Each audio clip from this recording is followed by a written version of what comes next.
Are two fat girls in cahoots, G? I'm already live, I better watch they might be. But Manny is already in the building. Shouts out to Craig. It's 10 p.m. people. So we know what time of day it is. It's down here AFC TV time. Shouts out to Craig, already up in the comments.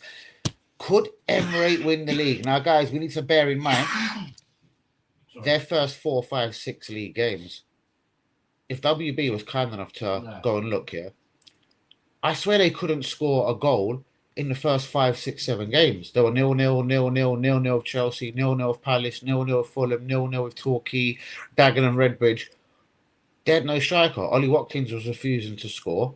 He got forced to sell, was it John Giroud, who's now murking it in Turkey, etc., etc. And Manny, that's why I'm delaying and bringing him into the screen, did say a few weeks ago, what if Emre could win the league? And I was like, well, I believe he's probably a Europa League specialist, the English Premier League, considering the money he's had to spend and work with. It would be embarrassing if Arteta's at the club 6.5 years and Emre wins the league. Shouts out to April. Imagine if Eze had the freedom like Morgan Rogers. Well, bros, he probably does. He didn't have to move house. He doesn't have to use a different chicken shop or a Caribbean takeaway. Everything should be the exact same for Eze. Apart from, he's got Gorka ahead of him, not Mateta. Blah, blah, blah. He's got better players on a whole around him. And he was an Arsenal fan. So do you know what they're saying is that, oh, I'm an Arsenal fan, I'll hit the ground running and blah, blah, blah. For me, he hasn't hit the ground running. Guys, do be liking, man, he's in the building. No? Yes, brother, can you hear me? Can you hear me, brother? No, nothing. Absolutely nothing. Please, hold on a minute. Oh, there you go. Now I've got you. Yes, hopefully you can hear me. Big up to the chat as always. I see Craig in the building asking that question. You know, it's funny you should mention Emery Eze. I mean, obviously we were taking a look at how he was, playing in the 10 and how well he did against, Spurs, scoring that hat trick, of course. But then after Odegaard came back into the team and he was shunted onto the left, it's no coincidence that he's just lost some of that mojo. And you still have some people... Can we blame, was it Vicario, the Tottenham goalkeeper? Can we blame him for at least 2 of them goals? They weren't the greatest goals. I think 1 or 2, and people are starting to wake up about Vicario. I mean, he is a European champion. You weren't having great, and you wasn't having. Do you know what I've been told today? Again, for some reason, even though they're in a title race, Martinez could leave. And by the way, do you know who he could be going for? £5 million. Chelsea Mike Magan. Listen, I'm reading a lot of stuff about on Twitter that says otherwise, but look, here's the thing. We'll get to again, you can believe Twitter if you like. What I can tell you is Mike Magan will not play for AC Milan next season. He's France and AC Milan's number 1. Yeah? Yeah. Massive reputation, yeah? Massive reputation. All I'm saying is, with all of AC Milan's reputation, Donnarumma, he's doing the same, even though it's a different situation. He will not play for AC Milan next season. So if you're AC Milan, you're Italian, the money ain't as big in the Premier League. I'd like 5, 6, any million in January rather than none. Crystal Palace are about to meet the same fate. Liverpool, Bayern Munich allegedly are ready to bid 15 million to basically halt a end of season fucking onslaught because Liverpool, Bayern Munich, PSG, and a lot of other clubs across Europe all going to war for a guy on a free transfer. Then it's about the wages, how you cream his agent, and a signing on fucking fee. Absolutely. And if you want the truth, a Premier League club will win that race. If you look at what Bayern Munich have done, do you know what they've done with Dayton Upamecano? No, tell me more. They've offered him, Bayern Munich's, biggest ever offer in their history as a human being to sign a new contract. That's the offer on the table today for Upamecano because he's 24 years old. And to replace him, if they couldn't get Mark Gahey, it's going to cost them a fuck of amount of money. Now, we know they went to Napoli the year before and spent 50 million on King Min Jae, yeah? Yeah. Well, is it Tomiyasu? I don't know. Who's this? Tony! To be another chance to win a prize in a Danny AFC TV Christmas giveaway, simply like and subscribe and comment in the live chat. The grand prize is 500. I don't know who you are, Tony. It sounds brilliant, though. Go on, Tony. Big it up, Manny. That comes from the AFC Always. Honey Gun. Big up Danny and Manny. Hope you guys are both are well. And Yeah, Harry, big up to you. This guy is a big Bristol City fan, of course, and he and I work together on what can you Forest tell Hill me about Football. Vitak, the goalkeeper you got on loan from Manchester United? What can you tell me about your goalkeeper, bro? Is he Harry, better over to than you. Lemons? Is he better than Onana? Bristol City fans, welcome to the channel. Merry motherfucking Christmas. And tell me about Vitak. I think that's how you say his name. If I've butchered it, sorry. Eze scored the winner against Palace. Eze bagged the hat trick against Spurs. Eze bossed Bayern. I wouldn't exactly say that. With an assist, Eze changed the game versus City. With all right, that was one pass. I think Erdegaard has got that same pass in his locker. I get it, and I would be playing him as a 10. But the thing was, when Andrea Berta and Arteta released the money to sign Eze at 27 years old, they would have known what they were buying. They would have known he was a year or so older than Erdegaard, their captain. They would have known he plays the same position. Maybe there's a secret plan. Maybe we are going to sell Erdegaard to Man City and we're going to get Morgan Rogers because I've seen enough on that guy. I've seen enough. What we're going to do is, Manny, here, we're going to run in these comments. We're going to let you talk about Emery for a few minutes because you were the guy that said, I think Villa are serious title contenders. And on the basis of the start of the season, 0-0, 0-0, 0-0, 0-0, Jacob Ramsey, English talent being sold, financial fair play. Imagine if he had that 270 mil, bros. Just imagine. I think they'd be walking away with the league already. Do you know what I mean? Imagine. And you know what? I think I put it in the title. 2 or 3 players in January. Let it be Asensio. Give him John Giroud back, his former striker. Give him anything. And I reckon that there's a title challenge there. I reckon there's a title challenge. Don't give him a free transfer at Lindelof. Don't take the piss. Don't take Martinez off him if you can't give him a Mike McGann in replacement.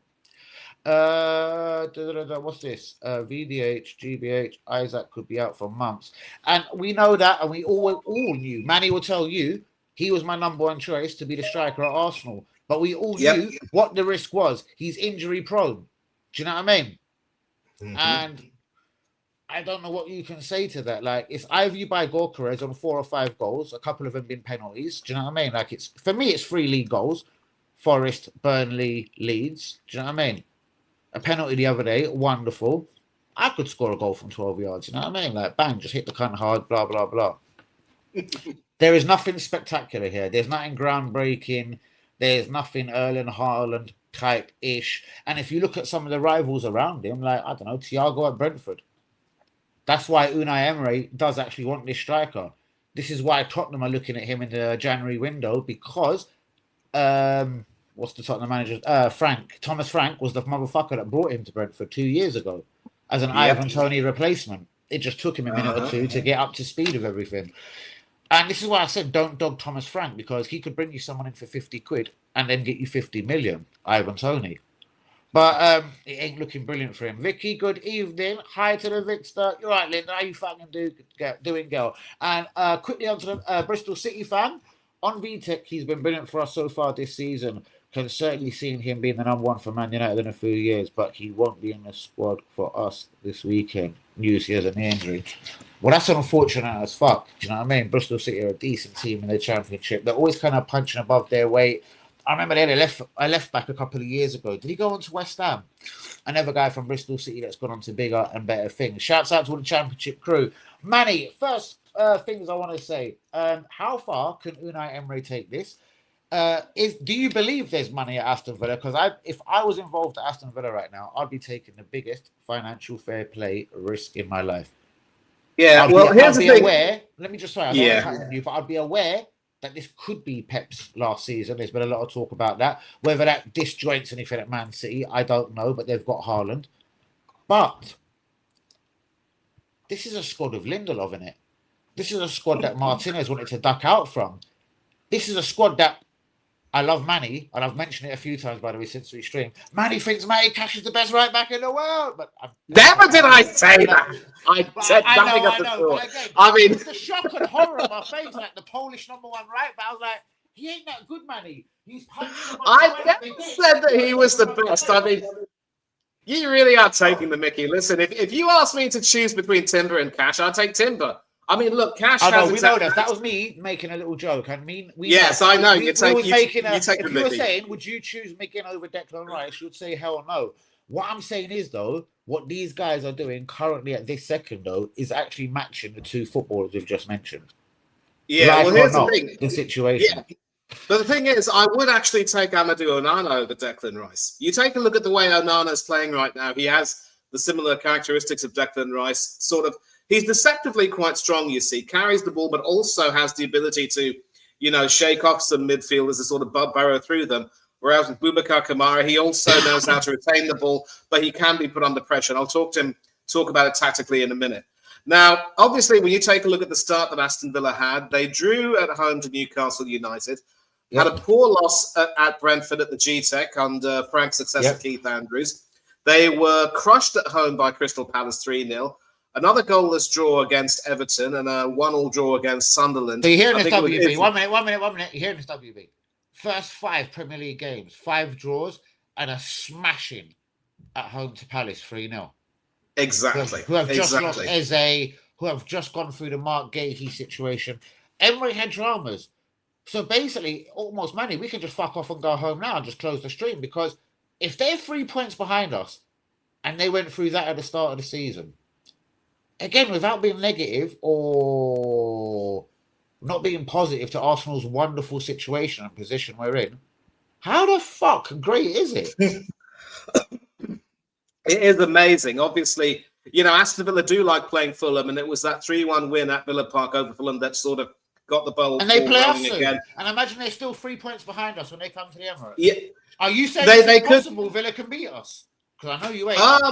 No, but here's the thing. Obviously, I'll get to that in a minute. Obviously, with wins over Fulham and Burnley and that wonderful win over Tottenham Hotspur, they got some momentum. They also beat City at Villa Park. Liverpool was a bit of a disappointment, but since then they've just been completely relentless. And did you see them against? Did you see them against Man United today? I saw the second half. I slept through the first half like an idiot, and in the second half, I think the big consensus was that tactically, the reason why Villa normally struggle against a team like Manchester United is because Amorim once again stuck to the 3-4-2-1 formation. So with that formation, he packs the midfield and doesn't really allow his opposing wide players to really get that much space to work with. So you had Diogo Dalot and Patrick Dorgu dominating proceedings and not allowing Matthew Cash or Ian Maatsen to go forward. And Maatsen has been starting ahead of Luca Digne in recent times, by the way. And hold on, I noticed that all for the first 20 minutes, Manny. I'm going to be honest with you. You said you were asleep for the first half. And if you'd have watched them, go and watch it right now. I'll even wait on the stream and I'll stay live. The first 20 minutes, it suggests... I'll watch the replay later on. I wasn't really asking. I'm just saying, take my word for it, that the first 20 minutes, Sesko, everyone looked a little bit lively. It looked like Villa was in a bit of trouble. Konza was looking a little bit weak, blah, blah, blah. But Emery can adjust to a system these days. Do you remember allegedly what he couldn't do at Arsenal? He wasn't tactically astute enough to be able to change things up. So basically what he realised is... he wasn't proactive enough. He wasn't proactive. I mean, he's tactically very smart, but he wasn't proactive. Now he's become a lot more proactive and is willing to, throw a bit more caution to the wind. You saw what he did against Arsenal, by the way. Yeah, and then today, again, watching the first half, Man United were on top for me. Yeah? They were easily on top. They were winning the midfield battle for whichever reason. Agati was there kicking in, blah, blah, blah, blah. McGinn couldn't get into it. Obviously, that world-class moment happened from Morgan Rogers, who, again, I haven't seen that from Odegaard once this season. I've already seen enough. I'm selling Odegaard to Man City immediately, trying to get Rogers for the same money. But that aside, what I'm saying is Emery was having trouble against 3 at the back of Man United, yeah? A goalkeeper, Lemons, a left back and a right back, Dorgu, and whoever you've just mentioned, yeah? Dalot. And two defensive midfielders that were kind of stuffing Villa up for the first little while. Exactly, and that's why Villa also struggle against Palace, because Glasner has exactly the same formation. 3 at the back. I think it's Munoz and Mitchell who are the wing backs. So you've got 2 decent 2 ends. Yeah. And of course, you've got Adam Wharton in the centre of midfield. So that's the type of formation that Emery still has to try to, find out how to overcome. And it just isn't easy. I think maybe when Fernandes went off, Villa felt as though they had some hope. But I think defensively, United were a bit of a letdown in allowing Rodgers to get the space he needed to score those goals. Let's just have it right. If he could have, yeah. if Emery could have his time again, and John Giroud was knocking around, do you really think he's selling him to fucking Saudi and keeping Ollie Watkins? I think he fucked up tragically there. And I did say at the time, this would be one of Emery's mistakes. This is where I don't know if it's a Guendouzi situation. We know what he done with Guendouzi. He loved him to God and wouldn't have played anyone over Guendouzi in Arsenal's midfield. Love or hate Emery. Stubborn, blah, blah, blah. And John Giroud must have pissed him off the way I see it. Yeah, Duran, obviously. Oh, sorry, Duran. I'm thinking Duran. Giroud. I'm thinking of Giroud. Arsenal centre back. Sorry, Duran, that's it. Yeah, hungry like the wolf. Don't ever forget that. Listen, Duran was, a really good foil for Watkins. And when he would sort of compete with Watkins for that starting striker position, they'd bring out the best in each other. It was the same thing as when Moussa Diaby and Leon Bailey were there competing for the right back position. They brought out the best in each other. When Duran got sold, I think Duran just wanted guarantees of first team football. But more importantly, PSR is a real pain in the backside. It's like no matter how well Aston Villa will do, they still might be forced to sell 1 or 2 stars next season. And that's probably because they do have a reasonably high wage bill, but their revenue is a little bit less. So now, like some teams of the past, you think of your Leeds United in the early 2000s or, Portsmouth after they won the FA Cup in 2008. They're making the mistake of trying to hedge their bets on continued success domestically and in Europe. And when it all goes to pot, you end up losing a great deal of dosh. But I think Unai has sort of understood that, he's been dealt a bad card. So it's basically, as Alfie Boe famously sang, it's now or never. And I was there at the Queen's Diamond Jubilee when he sang that.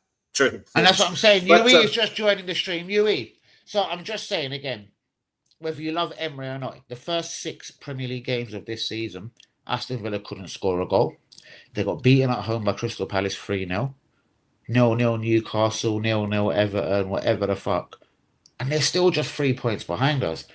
Exactly. Is it because their 1-11 is better than ours? Matty Cash, Konza, McGinn. Do you know what I mean? Onana. Yeah. Are they better than Zubimendi, Rice? You know what I mean? Is Watkins, who's been shit this season, better than... I don't believe so. And I don't believe their 1-11 is better. What I'm saying is, Arsenal fans, the manager's fucking better. Yeah, exactly. He's got them playing as a team. He's got them doing what he wants to do. And there's a lot of sour grapes on Twitter as well, with a large number of people saying that the only reason why Villa are managing to get the goals they need to win is because they're scoring a lot of goals from outside the area. XG is so low, it won't be sustainable. What a load of bollocks. Exactly. If we take away the goals, Arsenal scoring from free kicks and corners, we're fucked. We're relegated. We're 17th. Oh, absolutely. That's why I always say people off as well. Yeah, I'm an Arsenal fan, but let's fuck that idiot talk off. Do you know what I mean? Oh, absolutely. People who live in glass houses should not throw stones. I'm glad you agree with that. You can argue the board did back him, did they? But when it was bad, it was really bad. Plus, I don't forgive him. He didn't treat Messi, but Arteta didn't do the same. I think that was a club decision. So let's answer this question one at a time. Emery is the past. Cool. You can argue the board did back him. When? Pepe was not his signing. I didn't want Pepe. Yeah? He wanted Harry Maguire. Not the Greek geezer, Giovan Papadopoulos. He wanted Fabinho. Socrates. He wanted Fabinho, the midfielder, Liverpool. He got Argentina, Torreira. Yeah? Torreira. And he wanted Wilfred Zaha desperately from Crystal Palace. He got Nicolas Pepe. Whether William Saliba was his signing or not, because he was in charge at the time, or Raul Sanelli can take the benefit, I couldn't give a fuck. It's the world's best defender. I called it, and I knew it was the world's best defender. Whether it was Emery or not, who knows? It probably wasn't, because Emery was a yes man in the current position that he was in at Arsenal. So the only thing I blame Emery for at Arsenal Football Club is, if you're going to be a yes man, if Raul Sanelli has got a bigger dick than you, sorry man, just put it like just in them sort of terms, but if his penis is bigger than yours and he's the decision maker, perhaps don't accept the job. Because rewind 12 months, he was in the same position at PSG, my friend. They were trying to buy Galacticos, Messi, Mbappe, Neymar, yeah? and you was in the exact same position. And after you battered Barcelona, was it 4-1? You lost the second leg 5-1 or something. He won 4-0 and lost the second leg 6-1 with, I think, some chap named Sergi scoring that last-minute goal at the Camp Nou. Yeah. And again, though, high-profile club, blah, blah, blah. We never know. And yeah, Luis Enrique could be looking like the biggest god since God was begun. All I'm saying is, measure how many titles Emery has won in his career. What is it, 3-4 Europa Leagues? Yes, 4. 3 with Villarreal, 3 with Sevilla, 1 with Villarreal. Okay, so that's 4 European trophies he's won, yeah?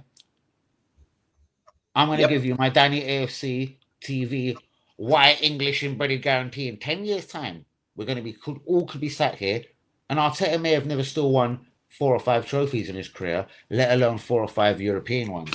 For me, that there almost equals it as a wrap. Arteta, like, what do you do at the end of the season, Manny, when the failure actually happens?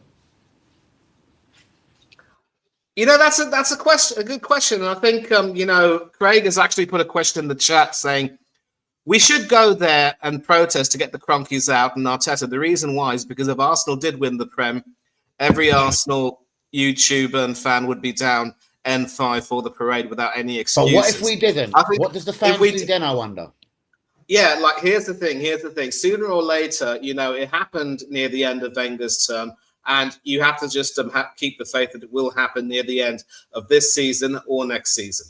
The only problem is things are going so well right now that some people don't want to entertain the thought of what might happen. And yet we all know that we're going to have a bit of a slump in December, another annual trip to Dubai for a little jolly up in the sun, and then come back and have a great run. And then it'll be all for nothing, pun intended. Possibly. So I want to get back to a couple of comments here. So hold on. Didn't back Ozil, but neither did Arteta. Yeah, Freddie Lundberg did try and give us a couple of clues. We're going to do Craig. Hold on, we're not. Why can't we down 3? Hold on, that Manny, you read it. Hold on. Why can't we go down there and protest to get the Kronkers and Arteta? The reason why I say this is because if Arsenal did win the Prem, every Arsenal and YouTuber fans would be down in 5. Yeah, for all of the crack, the joy, the spirit of Arsenal. And, hello, we're Irish, and hello, we're from wherever. And the Canadian fans can come in. But the thing is, bro, apart from some of the threats of Pep could be gone right now, that could be back me in January or I'm gone. I've got the measure of Arteta. Give me 2 to 3 signings in January, and I'm gonna hunt him down like a dog. Now, he never had that sort of attitude against fucking Klopp, and he never had that against Slot last season. The parade, the parade, no excuses. Well, they'd be there for the parade. That's what he's saying. Every YouTuber and fan would be there for the parade, no excuses. And listen, what you're saying about Emery is an example of how he's evolving. And I think in many ways, that dreadful run they had was the best thing that could happen to them because, as I said, it made Emery and the team effectively realize it's now or never. And, after Matthew Cash scored, at least they broke that duck. Then they got their win.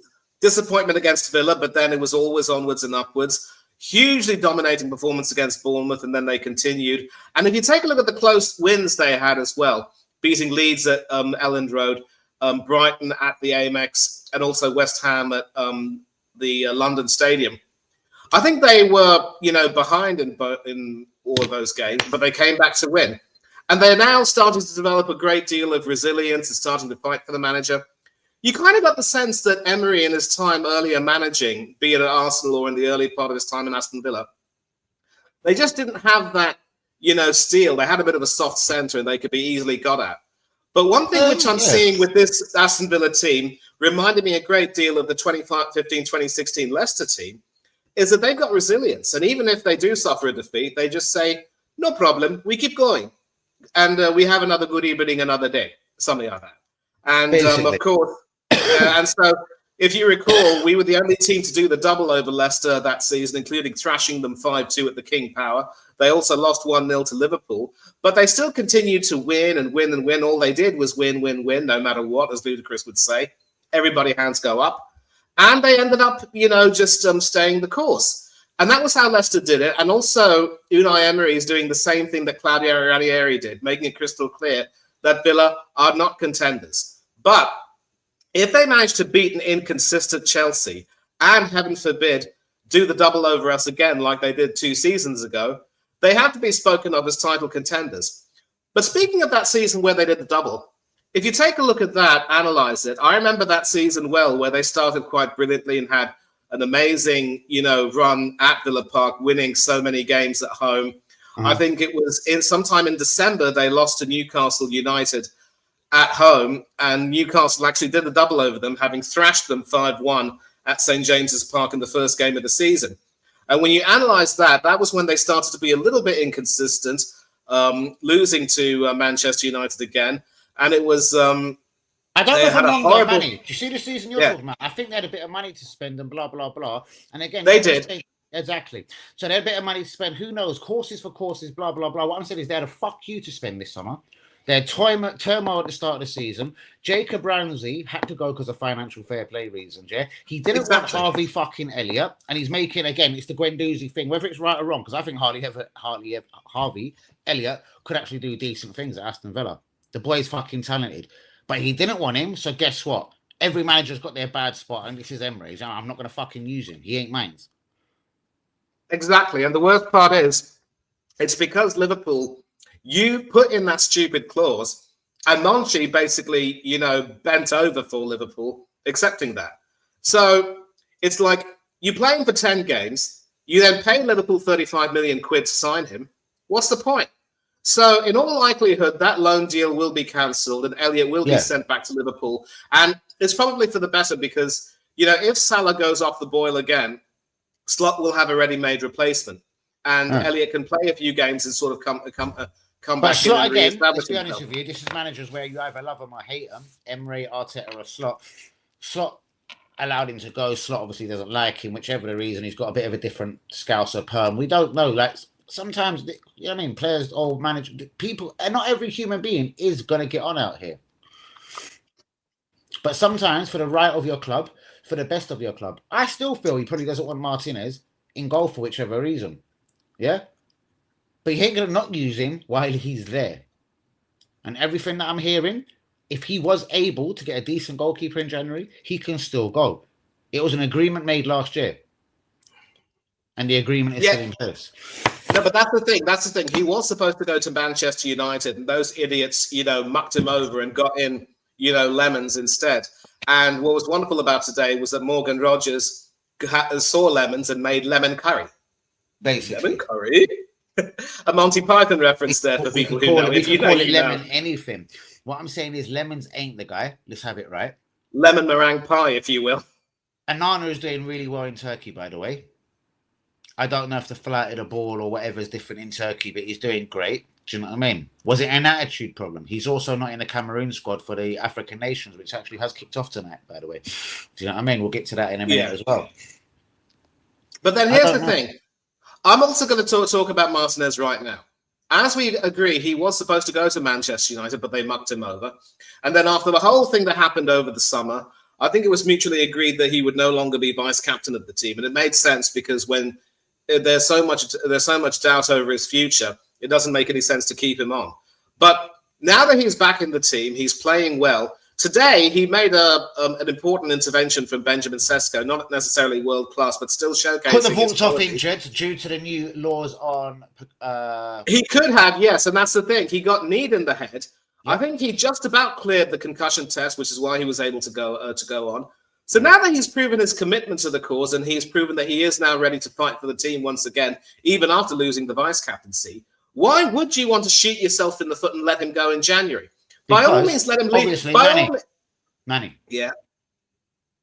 Obviously, he got pissed off at Arsenal because he wasn't told it was going to be a fight between him and Leno. And if I was him, I'd have down tools and fucked off the Villa. He obviously just wants more money. Do you know what I mean? That's all it is. It's not even a contract we don't want 3 years extra on the deal. Just give me what I'm worth. I've just won an FA Cup, consistently with Champions League football. We're sitting in third right now, blah, blah, blah. We see what happened in the semi-final of the Europa League when he was sent off in the first leg. they got promptly fucked over in France in the second leg. Was it last year? Last year? Do you remember? No. That's the thing. Like, see, it was the Conference League. I remember. Yeah. Emi was suspended for the first leg of the semi-final because he collected a yellow card Yeah. against Leauge. No, he still played. won Wait. He played in the first leg, even though he collected that yellow card. There was controversy that he played the first leg for whichever reason he didn't play. No, mate, I remember. It was Olsen who played in the first leg at Villa Park. Olympiacos slapped them up 4-2. Emi returned for the second leg, and Villa were just unable to recover. So that's the thing.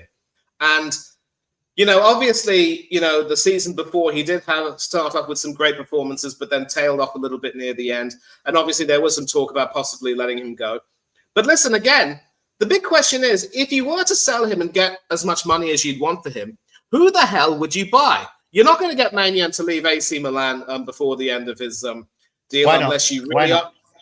How much money are you going to offer? How much money can you afford to pay? So here's the thing. So PSR? AC Milan asked for 20 million euros, yeah? Mm-hmm. Chelsea bid 10 million euros. They met them half the way. AC Milan said no. Chelsea immediately said no. Back out. In 5.5 months' time, Manny, not that he can already agree a contract in January, and people can say you're not going to give 100% for Forza Milan. So for me, even a blowjob is better than getting nothing at the end of the season. Now, allegedly, Arsenal are after their reserve goalkeeper, 20-year-old Lorenzo something. Sport Yellow. That's his name. Yeah, I think it's a T. I don't know, but forget his name. It's Lorenzo some bastard, yeah? He's 20 years old. He looks very good. Now, there's a tension around him. If you want to be AC Milan, you take a risk. You sell him for 5 million to Aston Villa. Yeah? Mm-hmm. 5 million is better than 9 million. You get a huge fucking wages off your wage bill. This is Italy, not the Premier League. You make your Italian darling Lorenzo number one, who's attracting interest from the Premier League, by the way, Villa, Arsenal. Do you know what I mean? Because of our new head scout, we are getting linked with players from Serie A. Do not have it twisted. Do you know what I mean?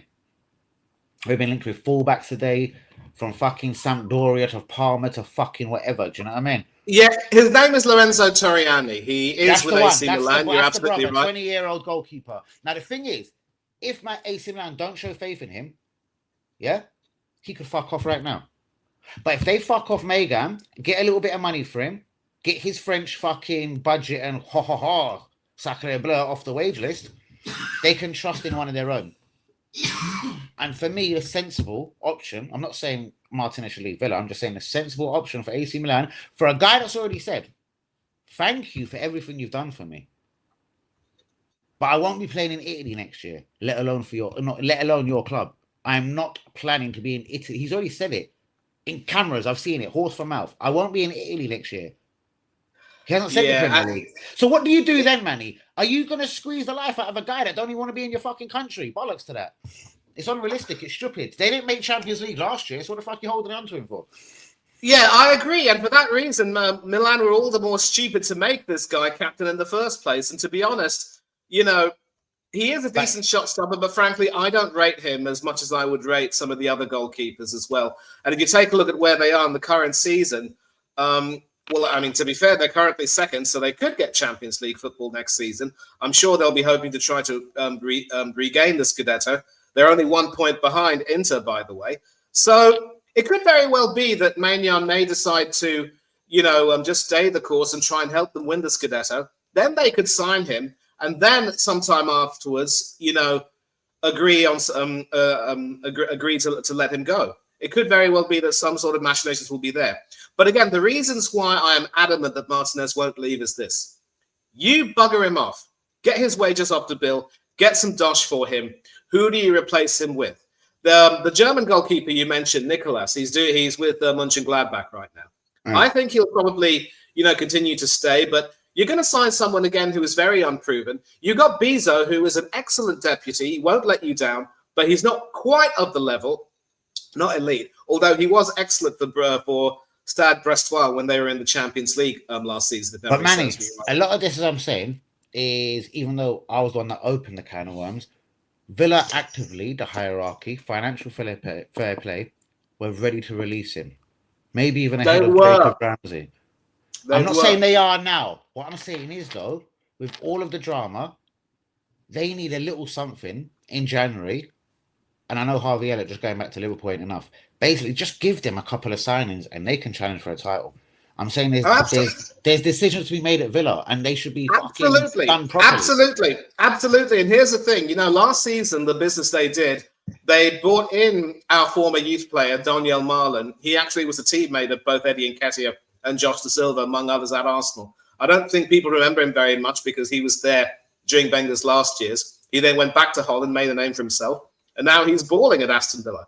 And apart from that, they got Rashford. Who? Malin? Yeah, Daniel Malin, yes. Oh, the Dutchman. I just don't rate it. Yeah, you know what? I've watched him, and you know what? There's a reason why Emre will not start him. Yeah? A bit temperamental, doesn't quite run the channels. £17 million gift he was given last January. Again, this one, Vieira, £35 million money. This is Emre working with scraps. Daniel Marlon, with all respect to him, has chipped in with goals. What I'm saying is he doesn't start for a reason, bro. Like, Emre don't trust him, and neither do I. Give him something, and he can do something incredible. That's the thing. He's a super sub, a bit like, Liverpool's Chris Fairclough back in the day. Some of these guys are just so unpredictable. You can't, trust them for toffee, but How the fuck are you bringing up a guy that went to finish his career in Australia very randomly, Chris Fairclough? Like, I wouldn't know it. Like, what the? No, I'm sorry, not Chris Fairclough, David Fairclough. I got the name wrong. My bad. Oh, I was running with Chris. I thought it could have been Chris. All right, fair enough. I was thinking of Perry Groves. Oh, when you thought of James, I was thinking of Perry Groves. Yeah, David Fairclough was his name. I got that. Manny, it's that time when we jump into a few comments. Let's see what the people are saying. April says she is back. Guess who's back? The players let us down. Emre, when we lost the Europa League final in Baku against Chelsea. Exactly. I just think a much better Chelsea team beat us. I don't know. I just think a Chelsea team that had Olivier Giroud playing for them, by the way. Yeah, they were still on pen and paper just better than us at that time. Probably not 4-0 better, they were just better than us. I'm not arguing who's a better manager. It's Emery 100% based on CV, but Arsenal, he was dire at times. I think Arsenal have been dire a lot this season. Exactly. A lot of teams. Exactly. Yui, if you're going to talk about that game against Watford where we conceded 30 shots, I see that and raise you the Wolves game. 2 shots on target. 2 own goals to win the game against a team that has only 2 points all season. It was never this bad under Unai Emery. Never. That's what I actually believe that as well, to be honest with you. It was never that bad. And considering Emery never had £400 million on his bench at disposal, sometimes Rice 105 mil, Eze 67.5 mil, Maduki 52 mil, Martinelli whatever mil, and Wari, Skelly all on the bench worth 50 million each. He has got multiple millions on the bench that, quite frankly, not a lot of managers have got. To be honest, if we did beat Palace in the Caravan Cup, I'm not confident of beating Chelsea over 2 legs unless we beat them 2-0 in the first leg. And this is the thing. Well, we couldn't beat them. We couldn't beat them 1-1 when they had no Caicedo, the best fucking defensive midfielder in the world. Yeah. Then they had to sacrifice their best talent up front, Estavo at half time. It should have been Neto, but Maresca makes mistakes. We all make mistakes. Maresca made a huge mistake there. He left Neto on and took Estavo off. If Estavo was still on, Caicedo had finished the 90 minutes, I don't believe we would have got away with a 1-1 draw. That's all I'm saying. Exactly. And do I believe we can beat them over 2 legs in a Caravan Cup? I believe it's how serious Maresca takes the tournament. If Maresca deserves, we're going to beat the fuck out of them. Danny. Seriously, I reckon we're going to lose over 2 legs. Danny, I wonder if you still have PTSD over Chelsea beating us in the 2004 Champions League quarterfinals over 2 legs. It goes back further. It goes back, I don't know, like when I was more of a kid. Chelsea have always fucking given me fucking mad fucking PhD mental health and all sorts. Tony Castellino, Dennis Wise. But 2004, that was our invincible season. We should have gone further in the Champions League that season. Wayne Bridge at Highbury. And it hurts. And Wenger was a fuck up for that. But in 2006, he did get us there. And I don't know. Danny, you're right. Young keeper, we're linked with him. Yes, and we are linked with a lot of Italian players now, and there's going to be young Italians all over the globe being linked with Arsenal. Do you know what I mean? Yeah, that Manny, is a what's up, man? wonderful. Yeah, Andrew. He and I are in the same Twitter group chat as John Arby. Good to Shout see out you, to man. Thank you for joining Andrew. in. What's good? He's an American who obviously loves his soccer and American sports, and we have some good exchanges. Thank you for hopping on. Where is John Arby, by the way? He comes about here and there. Let's see what Yui says. Daniel Marlon, Dortmund, Harvey Elliott, Liverpool, Gassard, Nice, Victor Lindelof, Man United, Sancho, Man United. That's because they were flirting with them over Martinez. Yeah, exactly. And again, And so all that's- right. Hold on. yeah. I don't know what the point is there, Yui. All I'm saying is Arteta couldn't get a tune out of Malin, Elliott, Gassard, Lindelof, Sancho, Bizot, Asensio. So every name that you've named on that list, Arteta could not, and I repeat, could not get a tune out of them. And this is going to segue into something I just want to say right now, because it segues back to what you were saying about how Emery is a past master of making silk purses out of pigs' ears. He's taking a team, a group of players who are more or less on the scrap heap in today's market and turning them into world beaters. Obviously, he can't use Harvey Elliott, so he's going to end that loan deal. But he somehow managed to get the best out of Victor Lindelof, who slotted into the team after injuries to Pau Torres and Tyrone Mings. And again, this is going to be the problem because injuries are going to come in. If you take a look at that 23-24 season, they also started to have a few injuries, which saw them slightly, drop off a little bit. And of course, they famously But only even got then, into the for top me, four. they had that winger that went, 60 mil, Saudi. They had a bit of a beefier squad then, if you ask me the truth.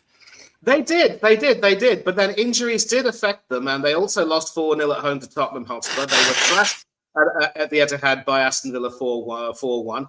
And they only sneaked into the top four because, Spurs supposedly handed City that game, losing 2-0 with that miss from Heung-min Son.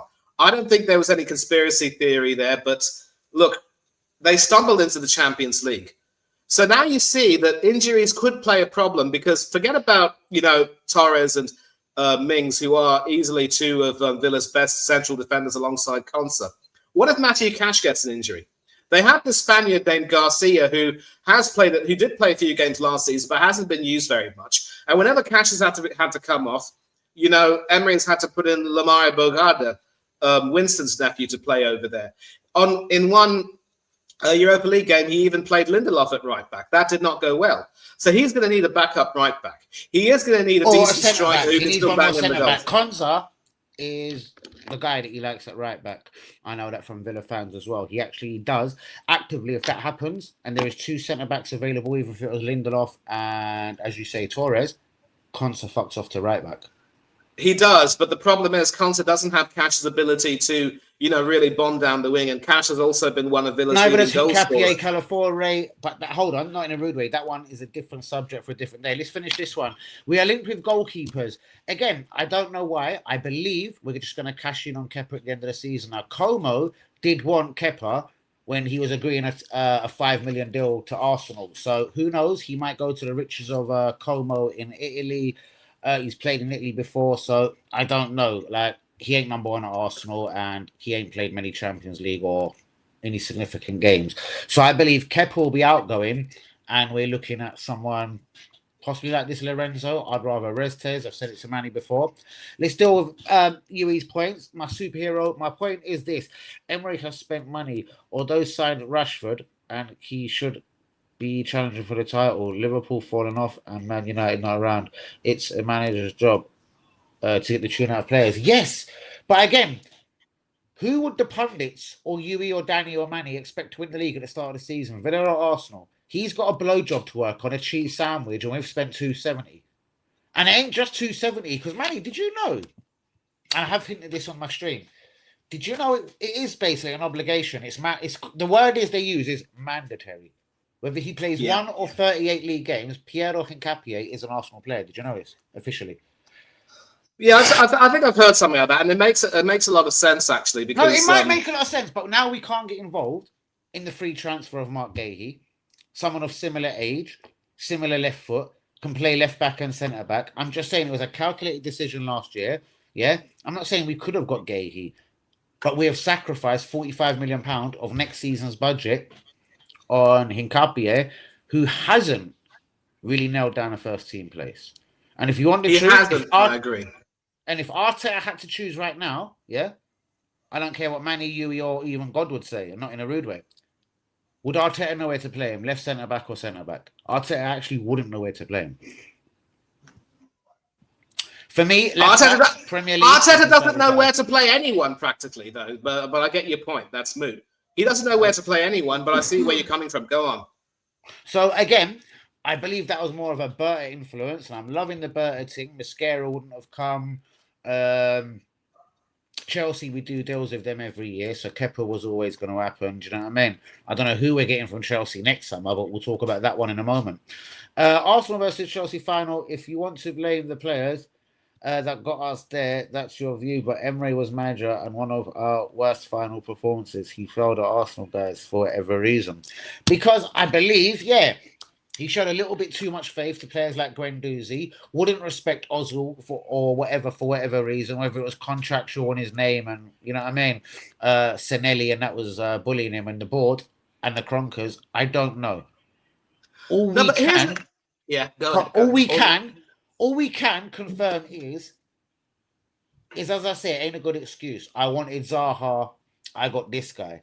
Again, you probably should have walked out. Hence why I think Klopp, at a very strange time, decided to, you know what, I'm out, innit? Bellingham was too much. This Acedo thing was a fake bid. Do you know what I mean? Fuck you lot, I'm out. Or Klopp would still be the manager of Liverpool. But one thing with which I will give Emery is that there's a reason why he probably wanted to marginalise Ozil. And that was probably the season, mind you, when Ozil was starting to, show a drop-off in his performances and his own attitude. If you take a look at the reason why Ozil never really played much under Arteta, it's because Arteta also knew that he wasn't really seeing what he wanted to see out of Ozil, and many of us, were quite cognizant of the fact that he was on this much in terms of wages and not really producing that much in terms of output. So Emery, his English may not be the best, but he's definitely no fool. He can see. He has his ESP to see when players are no longer of use to him. And so that's why he's also a good judge of when. What do you mean? Hold on, I'm not backing up UE here, but at what point did Ozil disprove or prove himself to Arteta? Because for me, he never had the chance on 350 grand a week. But then you make a guy your captain, you put him on 350 grand a week, and then you release him to Barcelona for free. The whole Aubameyang Arteta thing is well documented, and I'm pretty much on Aubameyang's side, so I don't want to talk about that. But there's a reason why Ozil wasn't exactly very popular with a large number of the part of the Arsenal fan base. But again, with Emery, he has this ESP to sort of judge or deduce when a certain player may not really be of use to him, and he had that with Ozil. But again, because a few months, if my memory serves me correctly, after a few months of Ozil putting out his fortnight tweets and everything, and a bit of pressure from the people like me and UE, Ozil started getting a few games. Yeah, exactly. You know what? He didn't play bad on the Emre. But again, for whatever reason, he had to lose his place. So again, I actually don't blame Emre for the Ozil situation. I don't blame Longberg. And to be honest with you, as much as I hate and despise Arteta, I don't blame him. I think he wasn't flavour of the month at the club. If we can fucking sack a pitch and a kit man for saying Free Palestine on social media, Ozil does a lot more. He's a lot more politically based and he has a huge following. Do you get it? Yeah, exactly. This is a kit man that I've never heard of. And he worked for Arsenal for 20 years. Yeah, that's more of the tragedy. But even with Aston Villa as well, when it comes to deciding which players have to sort of be sold, obviously Ramsey is very unfortunate. Local lad, grew up with the club. But with Douglas Luiz, there was some talk. If you remember, the first time I came on with you for a stream, we were actually talking about how Villa were ready to sell Douglas Luiz, and they ended up buying Jan Bednarek from Southampton and Leander Dendoncker from Wolverhampton Wanderers at the time. And that was our first stream together. We were talking about that. So now, hold on. For me, Wasn't Anana done as well? See, I know Anana is that kind of pit bull of an Emery signing. Look at Guendouzi. Again, with a club signings. Again, I'm not a Villa fan, and I'm not arguing the point. I'm just saying at this moment, with a club signings, I think the Donker was done under that English geezer, Dean Smith, for a start. I can't remember. I'm sure the Donker. Yeah, Emery wasn't the manager then. It was actually Okay. Steven Gerrard, if memory serves me right, who was still managing Villa at the time. So yeah, that's and what I'm before saying. Sorry, before I'm that, it just was Dean Smith. Yeah. Oh, so what I'm just clarifying is the mistakes, what Emery has made over the mistakes and blah, blah, blah. Yeah, but here's the thing. When it came to the decision to sell Douglas Luiz, who was a popular figure, I think Emery sort of made the decision that, he had pretty much, passed his meridian in terms of what he could provide in terms of output. So he sort of moved him on. It also satisfied PSR. Luiz, of course, now is with Nottingham Forest and doing okay, but his own injury problems are catching up to him. And Villa actually have to play Nottingham Forest home and away. So how well Luiz will play will sort of, be a barometer on how... compared to Anana, the guy he replaced him with. That's what I'm saying. In my knowledge, he replaced him with Anana, the Everton midfielder. Exactly, and you can take a look at how well he's done. But also someone like Yuri, someone like Yuri Tillemans as well has really blossomed under Emery. You've got to admit that. Of course he has. He's done very well. But again, a free transfer, that's what he's allowed at Aston Villa. Someone for free. And this is my point to anyone. Yeah. And I know it ain't you, sorry, Manny, that's dogging Emery here. I'm just saying, like, it's not even close on who's a better manager. All right, I don't love Carragher. He spits on fucking people's daughters' faces for moving cars. But what did he say the other day live on fucking certain sports news? The best manager in this country is Pep. The second best manager, by a long mile, is Unai Emery. Don't tell that to the AFTV people. They'll shout you down. Yeah, they're going to do the same thing. But why is Maresca being linked with Man City and not Arteta? Because Arteta's a cunt and Maresca's obviously won more trophies. Exactly. There you go. And who's Maresca? I'm not here defending Lego Man, but I'm saying Emery failed at Arsenal. It's a fact. Again, he was 1 point behind Champions League in his first season, and then he clearly made a mistake in, and I don't want to blame Guendouzi, but making certain people in the changing room his favourites over other people, and he started looking at the Sakas, the Smith Rowes, the Tierney. He started looking at totally younger players rather than the Ozils and whatever, etc. Yeah, and if you were to speak to Kenny Ken about this, he'd basically tell you that it was some of the senior players who let him down after Baku, and we probably might have to include the likes of Aubameyang in this, but definitely Lacazette and a few others. When the senior players don't play for you and they let you down, how can you trust them? In stark contrast, he's got an amazing group of players at Aston Villa who are playing for him, who respect him immensely. And even though he obviously had to take the vice captaincy away from Martinez is still proving his commitment. So you see, there are differences here in how he was respected. He's respected now at Aston Villa by the players and absolutely adored by the fans, and the board also absolutely trust him. At Arsenal, he never got any of that. And so to go back to Yui's question, he wanted me to ask if Aston Villa will win the league this season. If you put a gun to my head and ask me if I think they'll win, I'm going to say no. But it could change in the blink of an eye. If they get some summer signings, if they have adequate cover for some players who are injury prone, then there's no reason why they can't. I just don't think they will. I think with City being closer to Arsenal, they've got a better chance of winning the league than either Villa or Arsenal. But again, things can change, and City can and will still drop a few points here and there. The only problem is, are we going to be able to maintain our own push if we've dropped performances like against Everton or against Wolves? At least Everton was somewhat better. We hit the post twice, and the only reason why Everton didn't score is because they're also toothless up front. They should have had a penalty. I think Manchester City will still win the league, but with this stream being about Aston Villa, we're talking about what they've done right, what they can still do to get better. And, there's this interesting comment here from UE. Emery is a great manager, but if City or Liverpool need a manager to win the Premiership, they won't go for Emery. Well, why would they go for Emery and not a proven winner? They did that with Guardiola. Well, hold on. Let's do these one by one, but let's just answer that question first. Since Arteta has been at Arsenal, and it's about 6 years now, no club in world football has approached him or tried to poach him. We've all got our own ways of finding out whether it's Manny, Danny, or Yui. Yeah? Club Real Madrid have replaced their manager from Ancelotti to whatever. Alonso. Alonso was the bigger and the bigger dick, let's say, Yui, just to emphasize the point. He had the bigger dick. Yeah? Barcelona have went through how many managers? They'd rather give it back to Frank Rijkaard. They'd give the job to Frank fucking Ronald de Boer rather than give it to Arteta. Yeah? Ronald Koeman. Or even Ronald Koeman. Let's be real. And when it comes to Premier League jobs, when the Saudis bought Newcastle, first target, Emery. Emery got suspicious because of his Arsenal and PSG fucking misfortunate fucking situations. So he told Newcastle to fuck yourself. And I would imagine that was because the bird that was in charge, the white, what was her name? No disrespect to her, but you know what I mean? It would have been a bit sporadic for him. He'd have been like, no, I've seen this at PSG, at Arsenal. It won't be my players, etc. So if you talk to certain Arsenal players, the Sackers or people like Emil Smith Rowe that was at Arsenal at the time, they're like, we totally believed in Emery. Emery believed in us, innit? Things are cool. Willock. Yeah, exactly. Willock, who we made decent money from Newcastle. Do you know what I mean?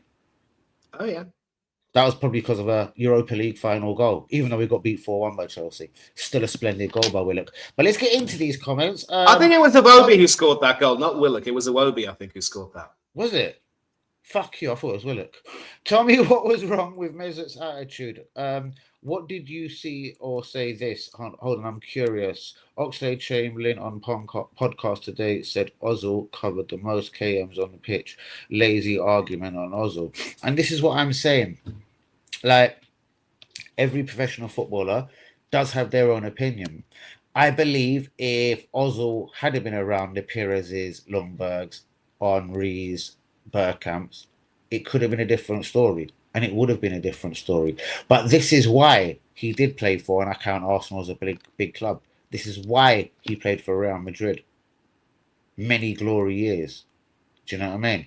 Even though his job would have been kind of simple. You had Bell there, Ronaldo there, and Benzema there. All you got to do is provide the ammunition for them three cocksuckers. And he done it sublimely. You know?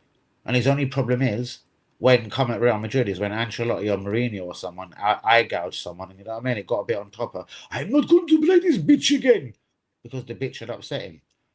But again, the bitch, and yes, I'll label that out Ozil, love or hate him, think he's lazy or not, Ozil's one of them guys. Don't piss me off. Remember, Yui, as I say, if the wind ain't blowing in my direction, I can turn my whole £8 million social media followers against you. Ozil was manipulative with that. Did he down tools at Arsenal like Leauge or even maybe a Manny would say? I'm not saying you did, Manny, or a WB would say. For me, no. There was just certain things that happened. Wenger had lost control. After Wenger, he didn't want to know nothing. But you've given me a 350 grand a week, so motherfucker North London pay me. I blame him for none of that, Yui. Because he ain't the first cunt that's done that to Arsenal, and he won't be the last. Do you know what I mean? How many fraudsters we got on right now on 280 a week that we're trying to get rid of? 350 Havertz. It's an everyday thing. But people do start on Ozil. But that's because, again, maybe it's like a Danny AFC TV. People don't like me. I've got a fucking big mouth. You know what I mean? Whether it's political, whether it's just something I believe in. Certain times, certain people won't be like bros. But again, ask real footballers, ask real people that had real careers, ask people like Wayne Rooney. Who would you have most liked to play with in your career? Someone like Ozil. I just always felt like I was probably an Ozil away from scoring 80 Premier League goals in a season. He was a good player back in the day. He did great things with Germany and was also quite good with Real Madrid. But I think, as you say, it might have been a temperamental issue with him. And the thing about it is that when you're with a club like Real Madrid and these big clubs where you also have some big characters and big leaders who can also put you in your place in the dressing room, maybe you thrive on that confrontation. I just think under Wenger at Arsenal, we lost a lot of that strong leadership core. We lost it just after Vieira and Henry and others left, and we didn't really have anyone who could steer the ship adequately. So there is some truth to that, I would say. Exactly, and that's what I say about Ozil. That was the problem. If there had been a leader there, a Bergkamp, or this or that, he'd have been fine. Instead, we had Per Mertesacker and, surprise, surprise, Mikel Arteta. Exactly. And that ain't helping you. Do you know what I mean?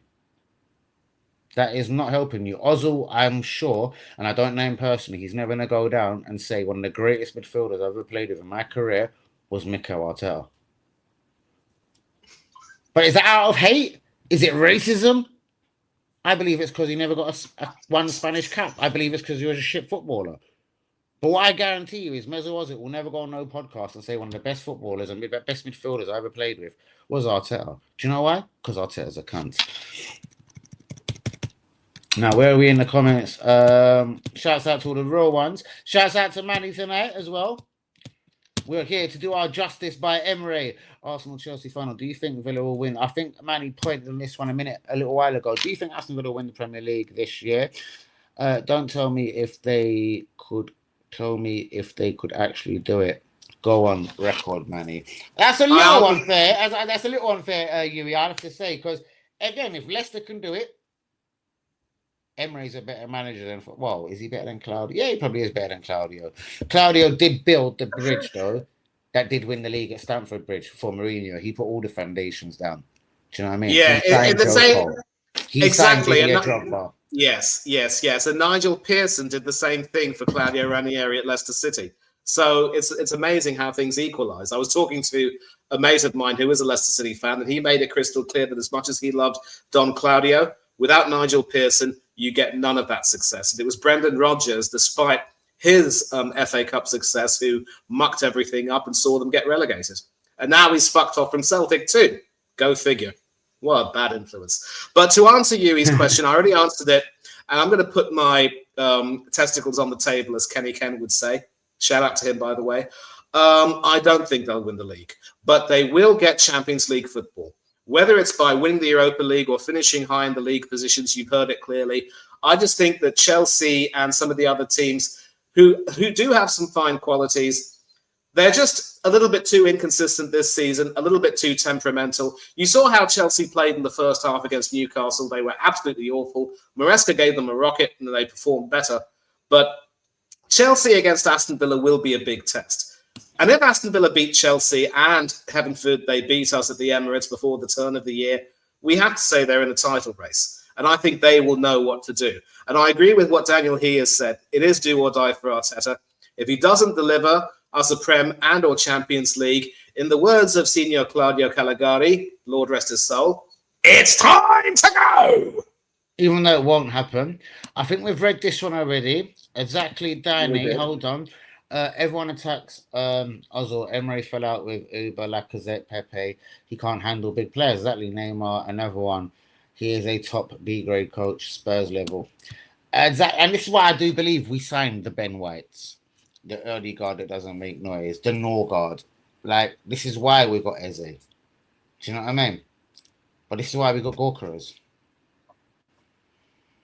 People that make noise or have a bit of an attitude. I think Sesko's and everyone. He's a bit of a Lord Bentner. I think he's got that kind of like, my skills are better than all of you. My Arsenal could be a stepping stone to Real Madrid and PSG and fucking whatever the fucking I'll walk by or something like. But you're not looking amazing at Man United. But the thing is, I do still believe you're better than Gorkers. I understand by Emre 224. Yeah. And that was an Emery signing. Emery is a great manager. But if City or Liverpool need a manager to win the Premier League, they won't go for Emery. Well, they went for Slot, who had no history in Holland. And as for Man City, if they go for Maresca over Emery, I'd be very surprised. But word on road is they will go for Maresca over Emery. Mate, I think you should take Emery all day long. No, but here's the thing again. You said that there was a reason why Emery didn't want to go to Newcastle. What's the guarantee it won't be the same at Manchester City? Exactly, or Chelsea. So again, maybe he's either found his lane or but I'm sure he would love a big opportunity once more. The PSG, the Arsenal, the Real Madrid, the Liverpool or Man City. But how much is he in control of that ship? Because again, that's the one thing I disrespected him for at Arsenal. There's no point screaming I didn't want Pepe a year after everything's done and dusted. Agreed, but then let's look at it this way. I mean, obviously, it was his first season in English football. He already had a bit of an inferiority complex, in my opinion, not being able to communicate effectively in the language. He got abused and derided for it always to Sunday. So it wasn't an easy environment for him to work in. Now, of course, he's about 4 or 5 years into the Premiership. His English has improved massively. He's at a club where he's adored. But this season, he's also started to become a little bit more proactive, a lot braver. He's taking a lot more risks. And that's an example of how coaches will start to evolve. Now, if later on in his career, by which time he will have achieved more success, and if he does achieve some success with Aston Villa, I think he will stamp his mark as one of the best coaches in world football, never mind England. And so maybe later on in his career, he could end up going somewhere like a Real Madrid with his Basque connections, and doing quite well. But what's also key is that he's got his lieutenant, Paco Ayestaren. If you remember, he was Rafa Benitez's lieutenant at Liverpool when they won the Champions League. But he walked away from Rafa because he felt that Benitez had supposedly abandoned his principles. Benitez called Ayestaren a traitor. Now they're no longer on speaking terms. But Ayestaren has been with Emery, and the rest is history. So Emery has this ability to really get some great, great people to work with him. And, if you buy into what he does, and if you work well for him, he will treat you well. It's a wonderful relationship. He's got something great at Aston Villa. I only wish it had worked out at Arsenal, but sadly things didn't. And yet you miss out on smaller things because it could be a stepping stone to something bigger. But as an Arsenal fan, the January window is just so key. I like looking at Aston Villa. If they can just fuck off Sancho off their wage list, fuck off Harvey Elliott that you never wanted. Give him 2 other loans. Asensio done his bit when he come in. I think Villa could do big things. Watkins has been a bastard. Like, only if he could change the clock back and fuck him off and just keep fucking Duran. No, he didn't like Duran's attitude. When he got Rashford, that was a godsend. Rashford really also brought out the best in Watkins too. They also played off each other. Watkins needs another striker to really, push him to greater heights. I've told you that. So he needs to get another striker any which way. I don't think he's going to get Asensio. He's at Fenerbahce now, and I think he's there for the whole season. So he's now going to have to hunt really, really hard for a striker. Maybe he'll try his luck with Igor Thiago. I would not recommend Ivan Toney. Too much money, too much baggage. Not worth it. No way. But the Thiago one, interesting, and I'll be like, mate, just hold out the olive branch to the guy that's on loan in Turkey. I love the Ozil debate. He was quite a good player.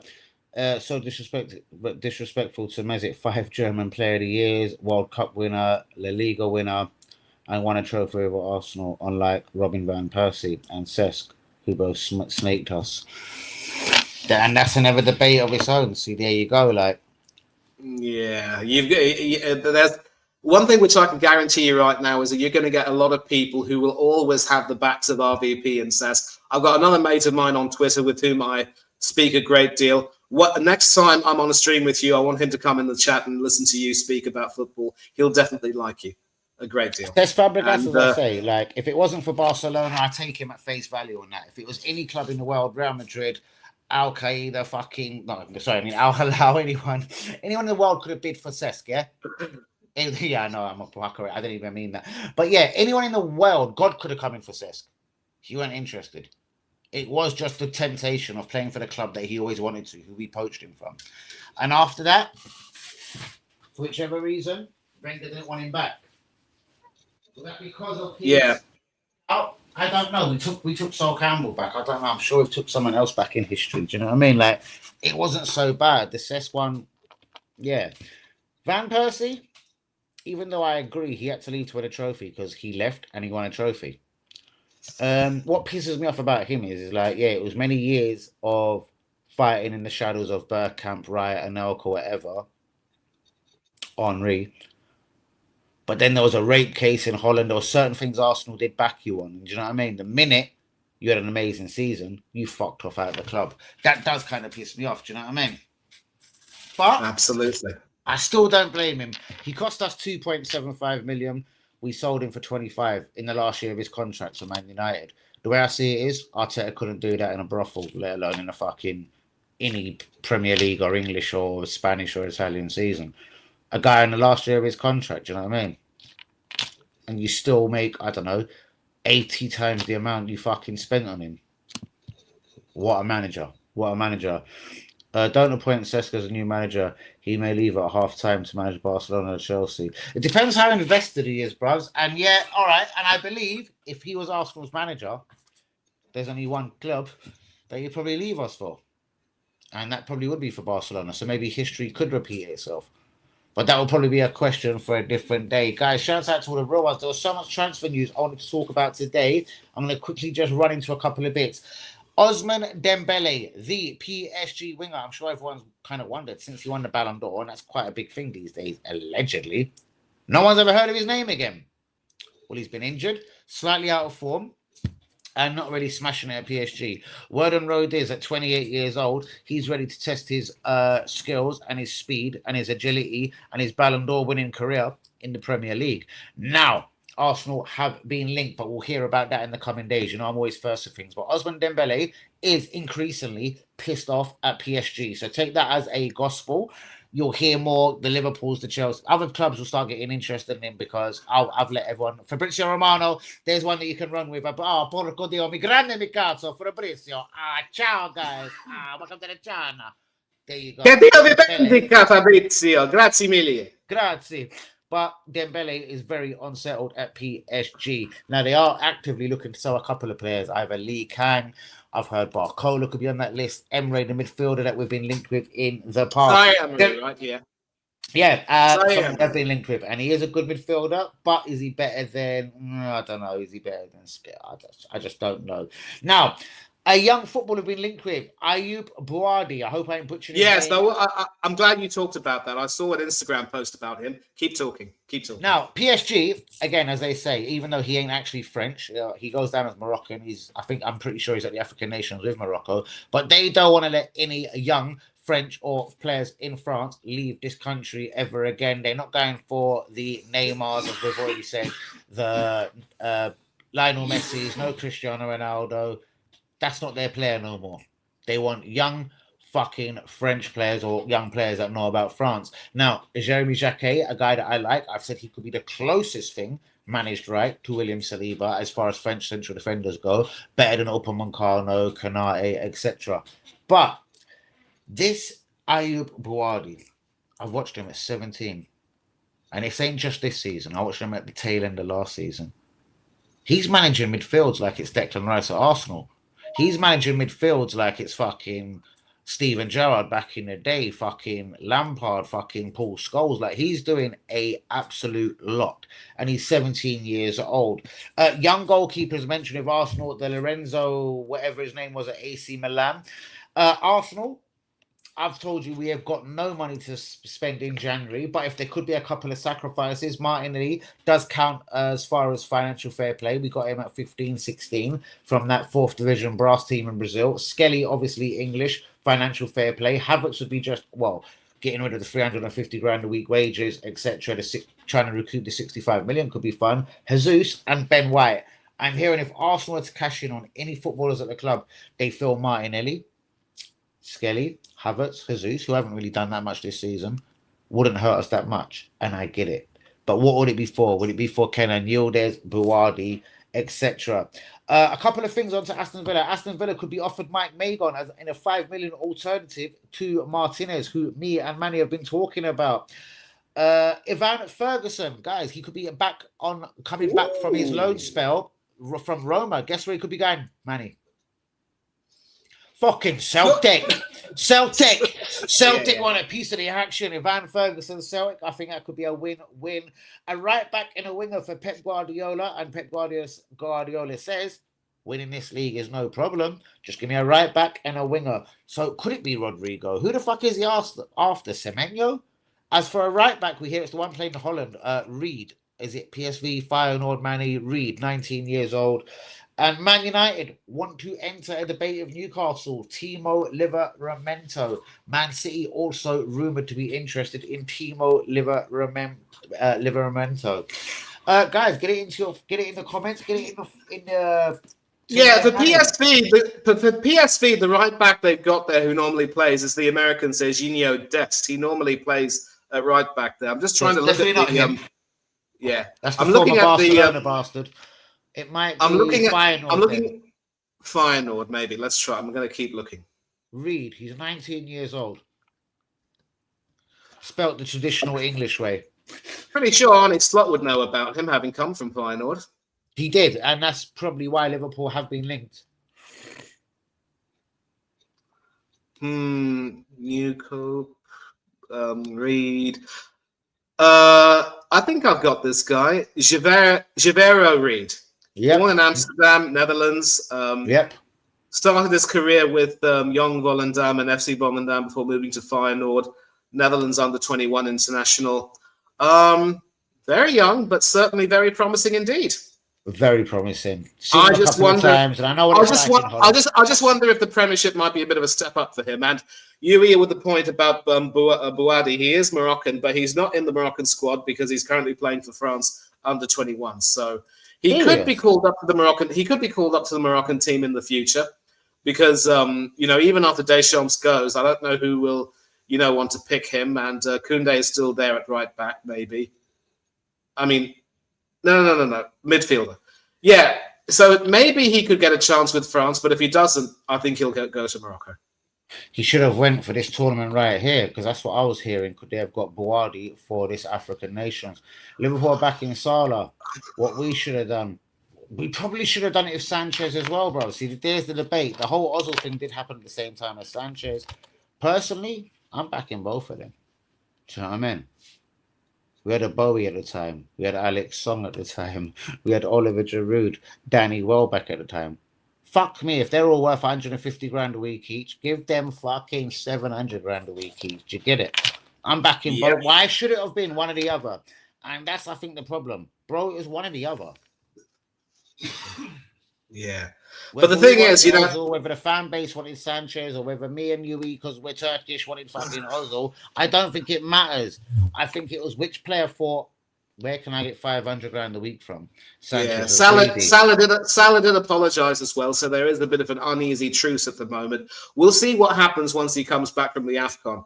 I think when he comes back from AFCON, it's too late for the January window. So what Liverpool are actually hoping right now is, someone in Saudi has a heart attack. One prince fucking blows himself, without no disrespect, and suddenly bids 50 million. If they were to receive 30, 40, 50 million for someone that could leave at the end of the season on a free, they're taking it, bro. Yeah. If a team puts the money on for Salah, they're taking it. Job done. Yeah. And speaking of Saudi, here's another proposition. Martinez stays till the end of the season at Aston Villa. And then Al Hilal, they give Villa their goalkeeper, Yassine Bouno, and Martinez goes to Riyadh. And again, if that's what Martinez wanted, then it might have all have been just about money. Because remember, he did start late in his career. He got his Arsenal shine at 27, blah, blah, blah. Yeah. So maybe he's trying to get some money. And if that's what it was about in the summer, it makes sense. It does make sense. And listen, there was an article as well where he said that the only reason why he went to Arsenal because he wanted to earn some money. I mean, for heaven's sake, he was born into poverty in Mar del Plata, and he spoke about how things were difficult. So obviously, when a Premiership club offers you some good money, you are going to accept it. But he stayed with us for 10 years, loved us a great deal, and he was betrayed, and he moved to Villa. And now he's still loved at Aston Villa. He still loves the club. But listen, I'm always going to give Martinez his credit. He knows that it's not how much the number of years you play, but how you play in the years. And look at what he's accomplished. A World Cup, 2 Copa Americas, 2 Yashin trophies. If he wins the World Cup and if he earns success with Aston Villa, a third one guaranteed. You cannot say that he has not done well for himself. You cannot say that he hasn't made himself into one of the best goalkeepers in the world. And the fact that he won a trophy with us after starting with us, that means that he will forever and always have a special place in my heart. And if anyone dares to, attack him and call him overrated and a fraud, I'll say, shut your gob and wind your neck. And unbelievably, these new age Arsenal fans, whether they're 16, their balls haven't dropped, with no disrespect again, these Arteta lovers, I'm sort of like, if it wasn't for Aubameyang and Martinez, there was no FA Cup for Arteta in his first season. Because believe me, if it weren't for them two motherfuckers, we weren't getting shit. Don't forget Pepe too. Credit to him. He was okay, but I'm talking about more that semi-fat brothers. Martinez was sublime. You know I know. I remember that. He had the whole defense calmed down. The shaky defense of 2 weeks ago was suddenly looking like fucking world beaters because there was a goalkeeper telling them, listen, I've got the penalty area, just fuck off. He was unbelievable. You could see it a mile away the second he come in. Absolutely. Hence why I just wanted Arteta sacked immediately. How the fuck is it a question? Why was it a debate? And you went on to spend £100 million on goalkeepers. Okay, cool. You got Raya. I'm not mad at it. He ain't the country's number one. No one in Spain knows who Raya is. I don't rate David Raya anyway. They know who glorified system player. If you go to Spain on holiday right now and talk about goalkeepers, Unai Simon, they know who that is. They don't really know who Raya is. Do you know what I mean? Absolutely. They don't really know David Raya. I'd never heard of him before Brentford. I'd never heard of Ivan Toney. But that's why I think you dogged me the other day for this slightly. Was it you, Manny, or someone else that said, why do you like Thomas Frank? I was like, well, you know what I mean? Look at what he's bought to the club for 50 quid and then he sold it for 30 mil. Like, Arteta couldn't achieve that in his life. And football, I'm sorry to say, is a business. At the end of the day. It is a business. It is a business. But then you can't ask someone like Frank, who's famous for working with pennies, to go and manage the Bank of England. That's what he's doing. Hold on. How the fuck do you know if they're any good? How do you know if they're going to be any good then? Like, there has to be Maresca, Chelsea of all clubs, like, to give a guy that was at Leicester in the Championship. They're the Don fucking Carleon fucking Don of multi-millionaires and fucking sack people every fucking 27 minutes. Maresca to still be there has done all right. Yeah, but here's the thing. You can ask him to move to a somewhat bigger club like, say, a Nottingham Forest, who were European champions back in the day. I mean, that would be sort of more of his level where he can sort of get a playing style developed. With Spurs, for some reason, you know, despite the fact that, I mean, if you were to ask me if I would go to a club where they sack my predecessor after he won a European trophy, I'd say no, thank you. Yeah, exactly. Because, and Thomas Frank, again, it was a bitch. And to be honest with you, it was always on the cards. If you listen to a lot of Man United fans and a lot of the people in the know in football, allegedly, a lot of the directors and the people that had power at Man United actually wanted Frank as manager, not this Ruben to go fuck yourself, Amore, I'm going to call him. So maybe he got disillusioned. Maybe he thought, I'm never going to get a big move. Like, he had friends on the Man United board, literally. So he thought the job was probably his. After that, maybe he panicked and thought, I'm going Spurs, isn't it? I, for one, get it. But with the turmoil of Levy probably leaving a couple of weeks later, yeah, it's a bit of a shit cunt for him. And I get what you said about Forest. All right, the Greek geezer's a bit erratic. But I'm sure if you fucking got him a 7th place finished and blah, blah, blah, he's going to give you some players to play with in the summer. Do you get it? Mm-hmm. But as I said, the big problem where the Greek geezer fucked up was, and if we go back to the start of the season, it looks to be Edu. Nelson was not in their European squad when they released the 25-man squad. Zinchenko was not in the 25-man squad. He didn't want Zinchenko. He didn't want Arsenal cast-offs. He got sacked a few days later. But Nelson's at Brentford now, though, I think, isn't he? Sorry, who am I? Amari Hutchinson. Sorry, I was thinking of another Arsenal right winger. There you go. 35 mil. That goes up to 40 million with appearances. Come on, 40 million pound on Murray Hutchinson. Are you mugging me off, Manny? Like, it's a lot of money.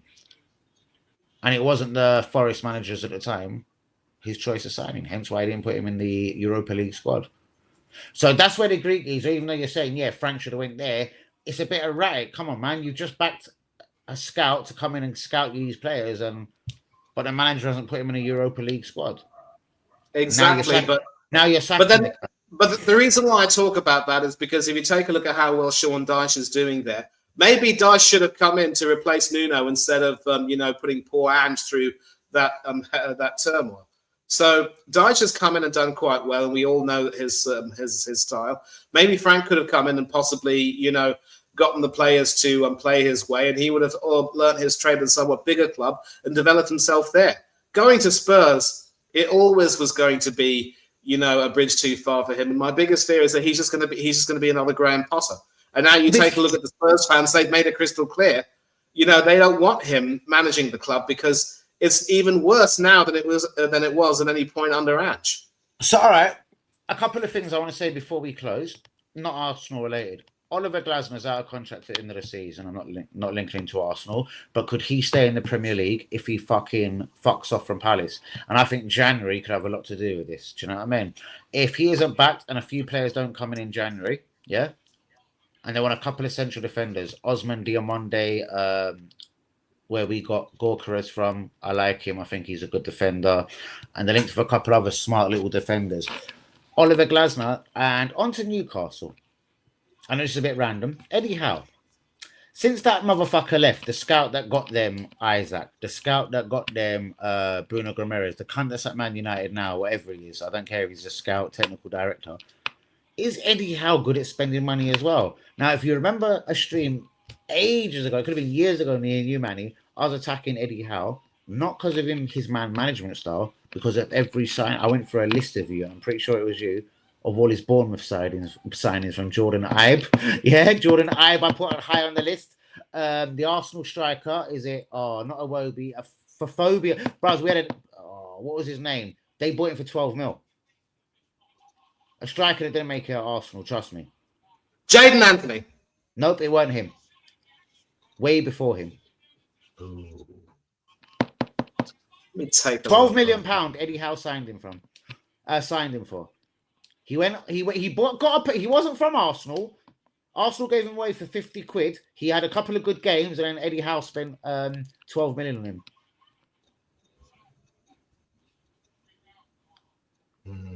Look at well, he was at Bournemouth for 3 seasons, so I'm going to take a look at that right now. And tell me how disgraceful. You're going to cringe when you see the signings. 18 mil from the Championship, 12 mil from the Championship. None of them went on to anything. You look shocked already, Manny. I'm just taking a. I'm just just taking. Shocked. You're absorbing it. Oh yeah. Oh, I don't trust Eddie Howe with money. Voltamida, Ilanga. That's what's happened after the scout went. By the way, that guy that got them Bruno Gomes and Isaac, yeah, and won them the cup. He's gone. Voltamida. 69 mil. Ilanga, 55 mil. Wisa, 55 mil. Can we do a quick count up? 70, 80, 91, 110, 125 to replace Isaac and Ilanga, 125, 130. That's 180 million pounds on 3 players that have done fuck all for Newcastle this season. 180 mil. Manny, why do you still look in shock? You can't believe some of the players he signed. I'm just trying to look and see. Because when I say SP, all right, they signed Dominic Solanke for 21 mil. When I say 12 million, I mean 12 mil. Look at anything on the 12 million mark, and I'll just say yes or no. Striker. Fuck it, Manny, name every player he signed, and I'll soon tell you who the prick was. I'm trying to look up the Bournemouth seasons. I just can't seem to find any records. Steven. I badly need all Eddie Howe signings at Bournemouth, please. Wikipedia is useless at times like this, man. Go on, WB. Fuck the BBC as well, sorry to say. I was talking about Bournemouth signings, Steve. Transfers in. Josh McCoy, Lewis Graben, Miles Allison, Frank Demilg, Richard Hughes from Portsmouth, Tommy Elphick from Brighton and Hove Albion, Lorenzo Davids, David James, free agent. Ooh, David James. Harry Cornick, Ryan Alsop, Ryan Fraser, Matt Ritchie, loans in, Lee Barnard, Brett Pillman, Danny Seaborn, Marcus Painter. That's not all of them. There's a striker that played for Arsenal for about 4 minutes. Wenger gave him his debut for 4 minutes in a League Cup game.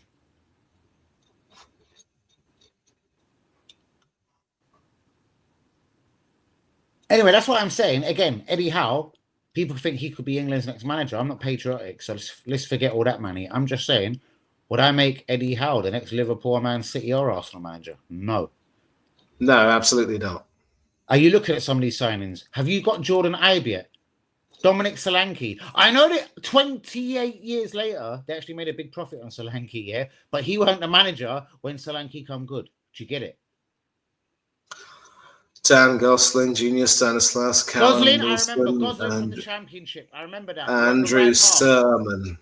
Yep, Sermon, Championship. You're on the right path. Probably Cardiff he signed him from. Loans in can. Yeah, I'm actually. Yeah, what I'm doing is just 2015, 2016. It was their first season in the Premier League, and you say it was a striker. Yeah. A phobie. Oh, what was his name?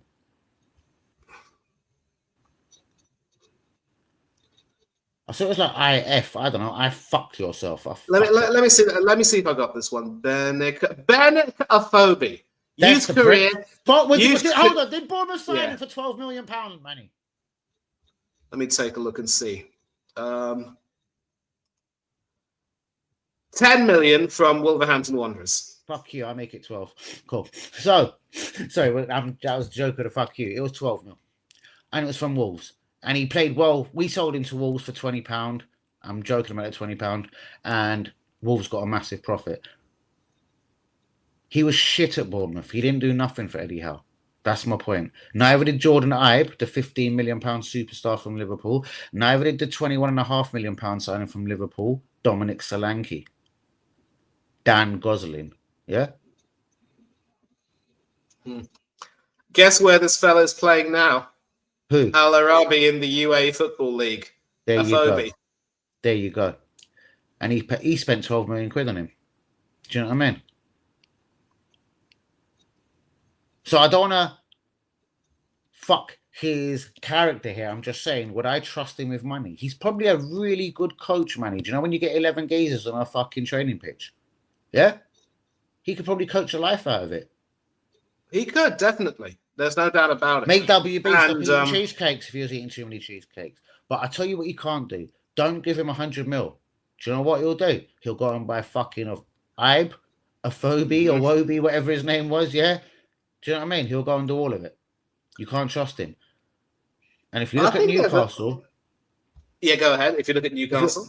Well, let's look at Wissa for 55 mil. I don't know if you think that was good money spent at 28, 29 years old. I think it was shit money spent. Voltemeda, yeah? He's had a really good start. So I'm taking a risk here. Balls on the line, like you said earlier. He's shit, no good. At £69 million. And let's look at Elanga. I think there's a football in Elanga. But at 55 mil, has he done anything more that Harvey Barnes hasn't done for Newcastle this year? Harvey Barnes has got 7 goals, by the way. Elanga's got none. Elanga's got no assists either. Yep. So I'll tell you another guy he took a big risk on. Anthony Gordon. Until his penalty a couple of weeks ago, he had went 23 Premier League games with 0 goals and 0 assists, Manny. 23 of them. Count them. Count the 23, bro. 1, 2... Yeah? People think he should be a £100 million Liverpool winger. I think he's the most overrated geezer since Jude Bellingham's fucking name was brought up in the fucking world. Like, this guy's overrated. I know he's a good footballer deep down.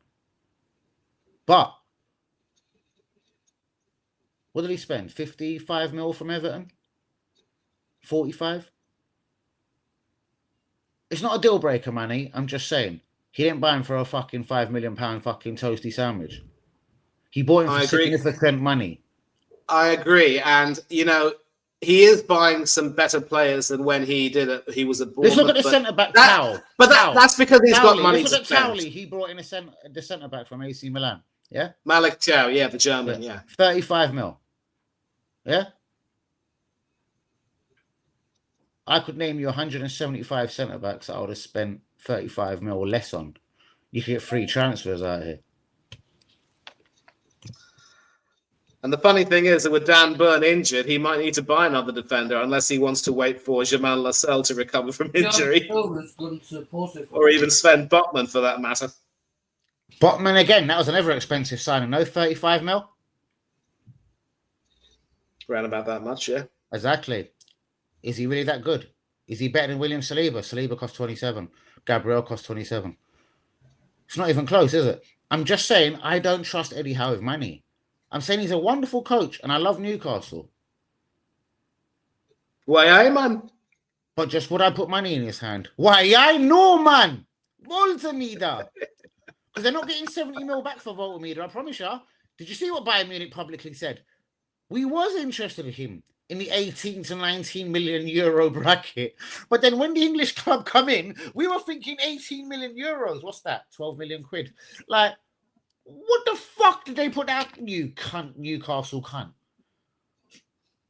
At the current exchange rate, it would be about 15 or 16 million euros, but I get what you. And that's what they spent £20. getting knocked by Chelsea on a loan fee for Michael Jackson. And I know it ain't Michael, it's Nicholas. But yeah. But Voltameda would have been the guy before Nicholas Jackson. And they were willing to spend about that amount of money. I will give him his credits. He is marginally a better footballer than Peter Crouch. And he doesn't have as bad a goal celebration either. And I like him as well. What I'm saying is he going to deliver Champions League, and is he going to do what Aston Villa are doing right now? No, he ain't doing that. No. He ain't that good. There's levels out here, bros. Peter Crouch is a good Exactly. footballer. He could score a hat-trick against Jamaica. Well done. You're not still that great. Yeah, I never rated Crouch much either, but it was just a silly comparison. But we're talking about Eddie Howe, and I completely agree. A big motherfucker, blah, blah, blah. You're not going to be the paciest in the league, are you? Nope. And similar to Peter Crouch, he ain't really a mate, even though he has got a couple of good headers at Newcastle. From what we've been learned to believe with his German career, or the one season he was good in Germany, was he ain't really a fucking heading specialist at 12 foot. So therefore, we're actually, it's a similar Peter Crouch situation. He wanted to play on the floor. This guy wants to play on the floor. Like, whichever way you dress it, I don't know. Wissa and him, £125 million worth of striker, Alexander Isak. Fuck you. Bad decisions. Yeah. And Newcastle will regret it. Because no one is spending that money on Voltamida. No one's giving them 55 back for Wissa. And Langer's young enough. But he has played for Man United, let's be honest. He has played for Forest. It ain't like he doesn't know a roundabout in the English game, innit? There's levels out here. And Harvey Barnes is doing a lot more levels than him. And I don't even like Harvey Barnes, Manny. Do we get where we're going with this? Do we get where we're going with this? Do you know what I mean? I do. But I'll tell you one thing. I think Newcastle will be saying, thank God we at least got Isak off the books. Why? He might not have crushed his ankle yesterday and got it snapped and whatever might not have happened to him. If he was at Newcastle, he could be on 18 league goals already.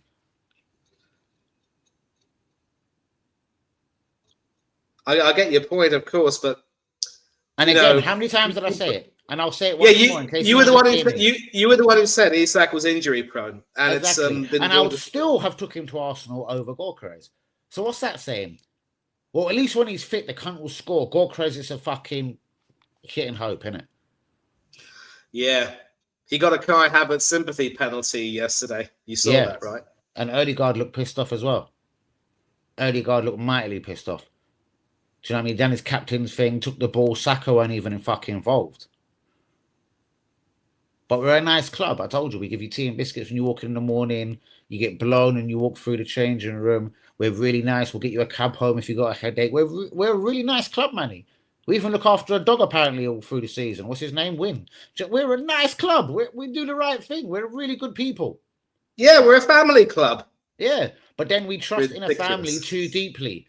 Ben White, 165 grand a week. Do you know what I mean? Like at 27, bro, you got to be doing something else, innit? Why are you back up to Timber? You've got to want something more. You don't want an England place, sweet. We all know that. Do you want a football career? Stand up and talk, innit? Absolutely. And to think that he was, rubbing his hands with glee when Thomas Tuchel told him he was willing to consider picking him for England again. Now he's far down the pick. No, he wasn't. He didn't give a flying fuck, bros. And I said that on YouTube as well. When them Thomas Tuchel rumours come out. Oh, he ain't patriotic. If that's one thing me and Ben White have got in common, he doesn't give a fuck about the country. He doesn't give a fuck about sport. He doesn't give a fuck about football. His family are millionaires. He's already a fortunate chap. And you know what? His PE teacher told him he was good enough to be a footballer. So he ran with it. But he doesn't like football. He doesn't like sport. He doesn't like reading about it. He doesn't like the January transfer window. He doesn't like transfer rumours because he just dislikes football on a whole. And he signed for Arsenal. Yeah. How the fuck did you even get a professional fucking career? You don't even like the sport, you bastard. Do you know what I mean? Yeah, you get it though. Sometimes some people end up, doing some jobs they don't really like because they happen to be good at it, and they get some good dosh from it. So why not? But maybe in the long run he'll regret it.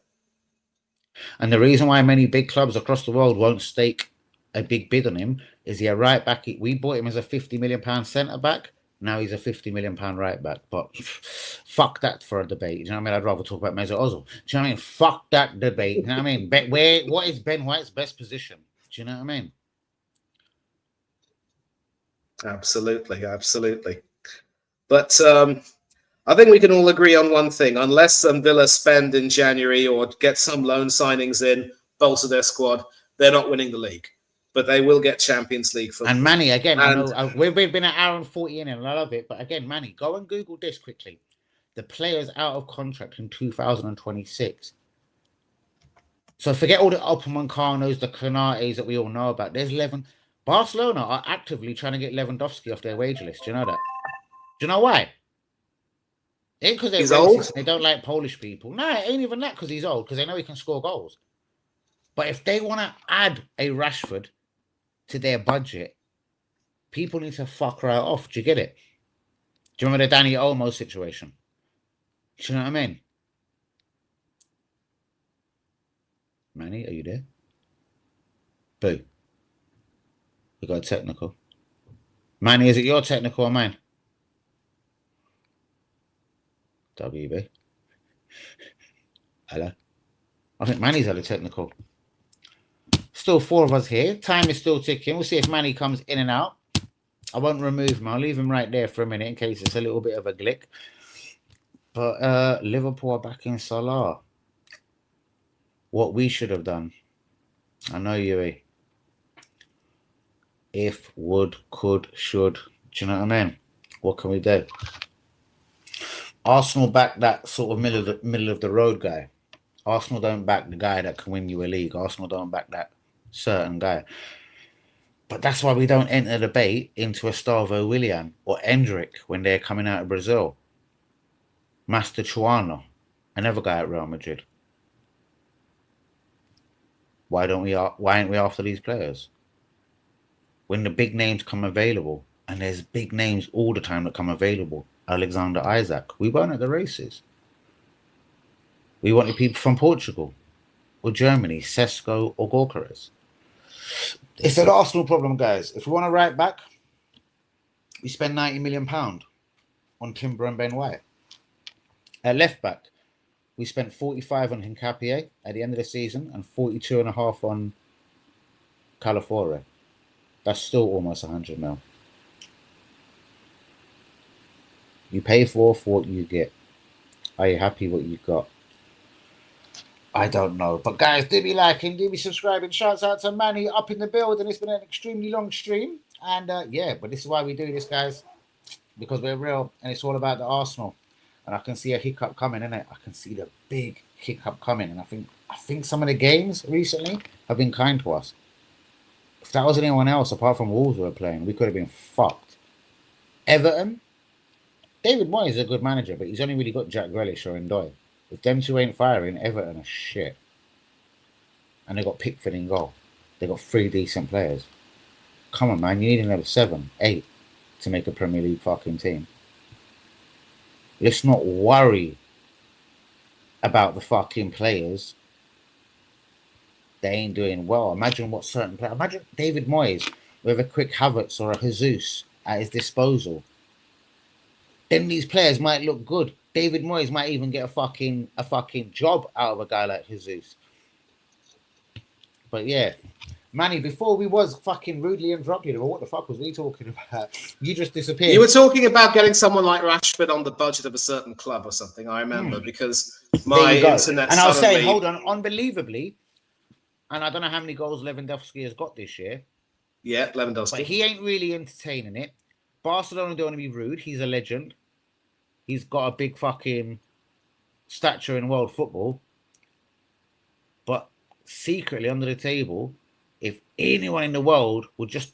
It's not even a bid. It's like how we gave them Aubameyang and they sold him to Chelsea for 15 mil. Just take him, and we can conclude a deal for Rashford at about 28, 29 mil.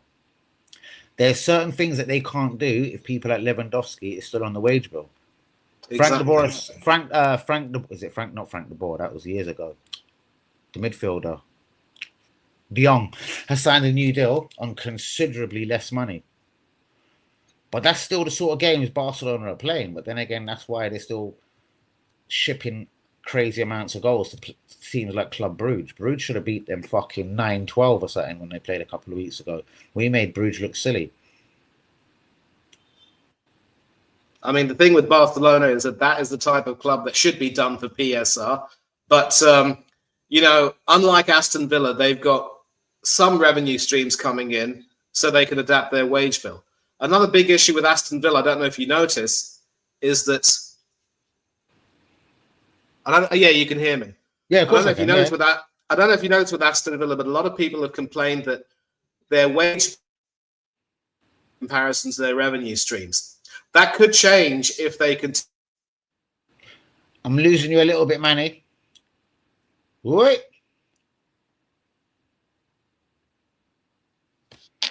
Let's go private chat. You're gone again.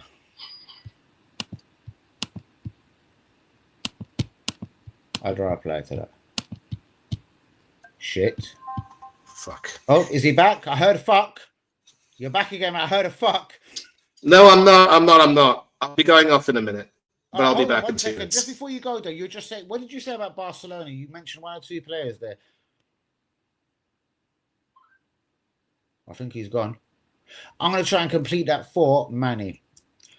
Again, this is how Barcelona are getting away with things. He was saying that why aren't they getting attacked by financial fair play? Well, how many multi-million-pound signings have Barcelona or Real Madrid made in the last 3-4 years? Real Madrid have been quiet.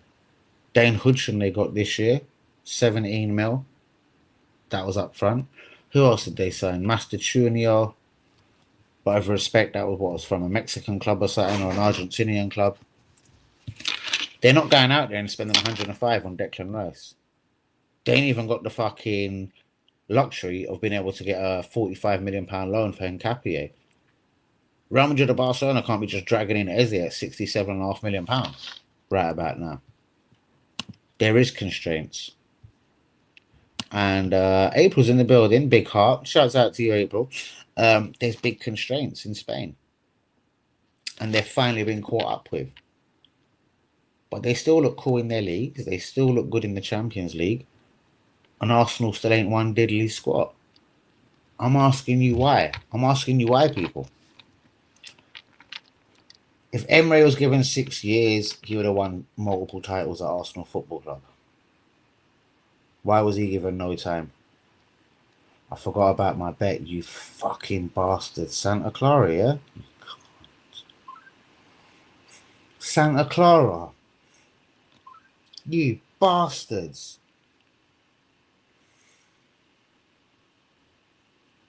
Shouts out to the real ones. Do be liking, do be sharing. It's time to get out of here. Hour and 47 minutes down. It has been a lit stream. Shouts out to Manny as well. Yeah, loves a bit of the Arsenal chat. Shouts out to WB, Loco the Dog. Shouts out to Thierry, myself, Danny, AFC TV. It's time to go. Who's texting me? Oh, that's a bit random.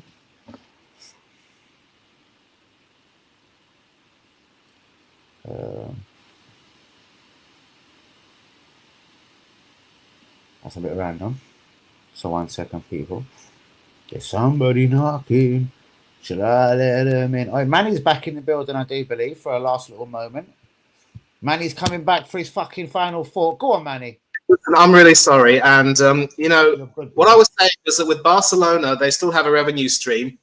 If Aston Villa can get consistent European football and win silverware, it will help their revenue streams a little bit.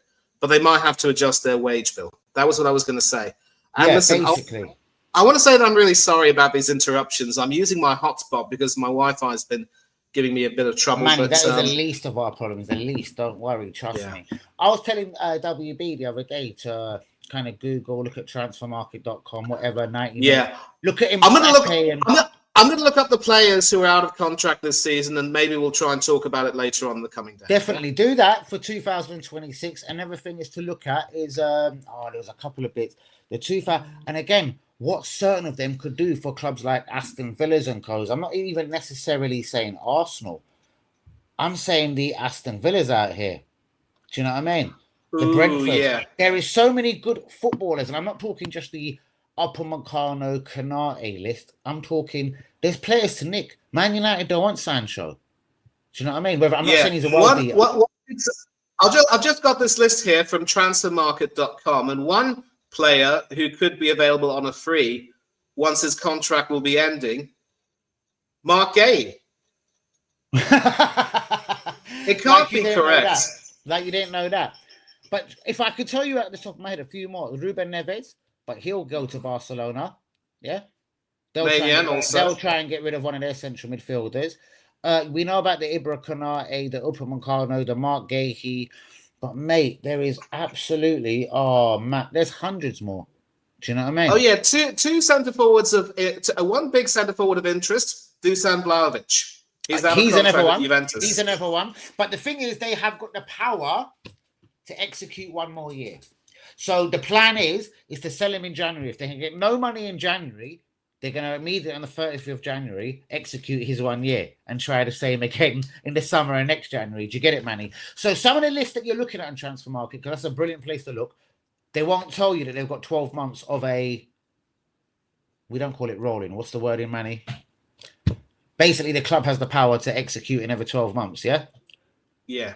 But officially, they're out of contract this 226, and there is so many footballers. Like I was looking at it last night, mate. The list was endless. Where was I writing it down? I can't remember. We should do this on a stream when I rate Arsenal's 8 signings this summer. But I know Upper Meccano, I don't know.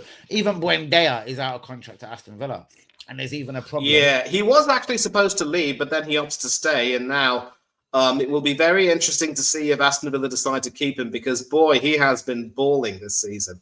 And that late winner against us, you should see all the crap the guys are trolling us. But you know what? We give it to them a lot. Manny? I think Manny's gone again, but what you're trying to say is, again, give Unai Emery the luxury of the 8 signings that Arsenal had in the last January window. It would be a different kettle of fish. I was just closing off for you, Manny. I was just saying, give Unai Emery the luxury of all of them signings, and it would be totally different. Absolutely. But Manny, I'm going to get out of here. It is midnight. I'm going to get out soon. Shouts out to all the real ones, Manny. We're going to have to do a show just for Christmas. Any day you're ready, even Christmas Day. Rating Arsenal's summer signings, all 8 of them, and get into the truth of is there any money in January? And I believe there has to be sacrifices. That was something I haven't spoke to you about tonight. Sacrifices. Martinelli sacrifice. Lewis Skelly sacrifice. But again, realistically, like Kobe Mano, no one's putting money on the table. They'll take him on a loan and see what happens after the World Cup, blah, blah, blah. So again, is it worth us loaning him? It probably is if we want to make him slightly a better player, but this is a story for a different day. Can we get money, cash on the table to get people like the player that we like from Elche, Rodrigo Mendoza? Who else have we spoke about? Ayub Bouadi, 45 mil. Because if we don't, trust me, PSG will take a 45 million risk on that. Do you know what I mean? Because they're not spending 100 million on Neymar or Messi no more. Nope. They're going for French academy products. Do you know what I mean? All in for the French youth, the way it should be. But it's also funny how the likes of Dembele might be leaving. You know, they're breaking up that Champions League winning team. They've already gotten rid of Donnarumma. More and more people will be leaving. I don't necessarily see PSG, you know, winning things at a canter anymore, and they're now struggling to stay atop in league as we speak. Neither do I. I can't see it being like that. And they made a critical mistake. And again, it's a money thing. Salah, that situation all over again, man. Let's not open another can of worms because you might go and have to come back. But Donnarumma, PSG should have knuckled down and gave him the money. Yep. Because Absolutely. you can't get goalkeepers like that. You don't. You don't. Donnarumma, Martinez, Exactly. Maignan, and a few It others. costs you money. And as we know, Yeah, anyone. Martinez might be motivated by money more than anything. He's been linked for a move to Saudi. I wouldn't say he's motivated by money. I do think he still wants to achieve big things before making his big move. I mean, he's not stupid. He knows he wants to earn money and do some good things for his family, but he also wants to make sure he solidifies his legacy in world football. And if he wins the World Cup with Argentina and the Finalissima, he'll have won everything twice. He might retire from international football, play for another 2 seasons at a top. He will carry on. He's going to carry on like a soldier because he never come into football until he was late. If you remember the meeting the UE joke the other day, he was saying Ian Wright was 31 when he signed for Arsenal. You know, he went 31, but he came into the game late. Martinez effectively come into this game late. I know he's a late bloomer. That's why I love it. I know you have to be physically fit as a footballer, but at the end of the day, he is a goalkeeper. So if there's any position on the football pitch that I think could carry on a few more years, and he didn't really get his chance in football till about 27 years old. I agree, and that's what sets him apart from people like Petr Cech, who began when they were teenagers. You could tell by the time Cech was with us that he had a lot of mileage on the clock and he was starting to decline a bit. In stark contrast, Martinez is a bit like a spring chicken. But anyway, my final word is he stays at Aston Villa till the end of the season, tries to get them the Europa League and maybe the Premier League. If he does decide to leave, then so be it. But if Aston Villa and Martinez decide to fall in love all over again, he could stay one more season, try and win the Super Cup, have another crack at the Champions League. And we know that can But he's not staying until 2029. But he's that not can staying easily until 2029. happen. They just have to give him a new deal, more money. That's what he wants. He wants something that he feels a World Cup winner deserves.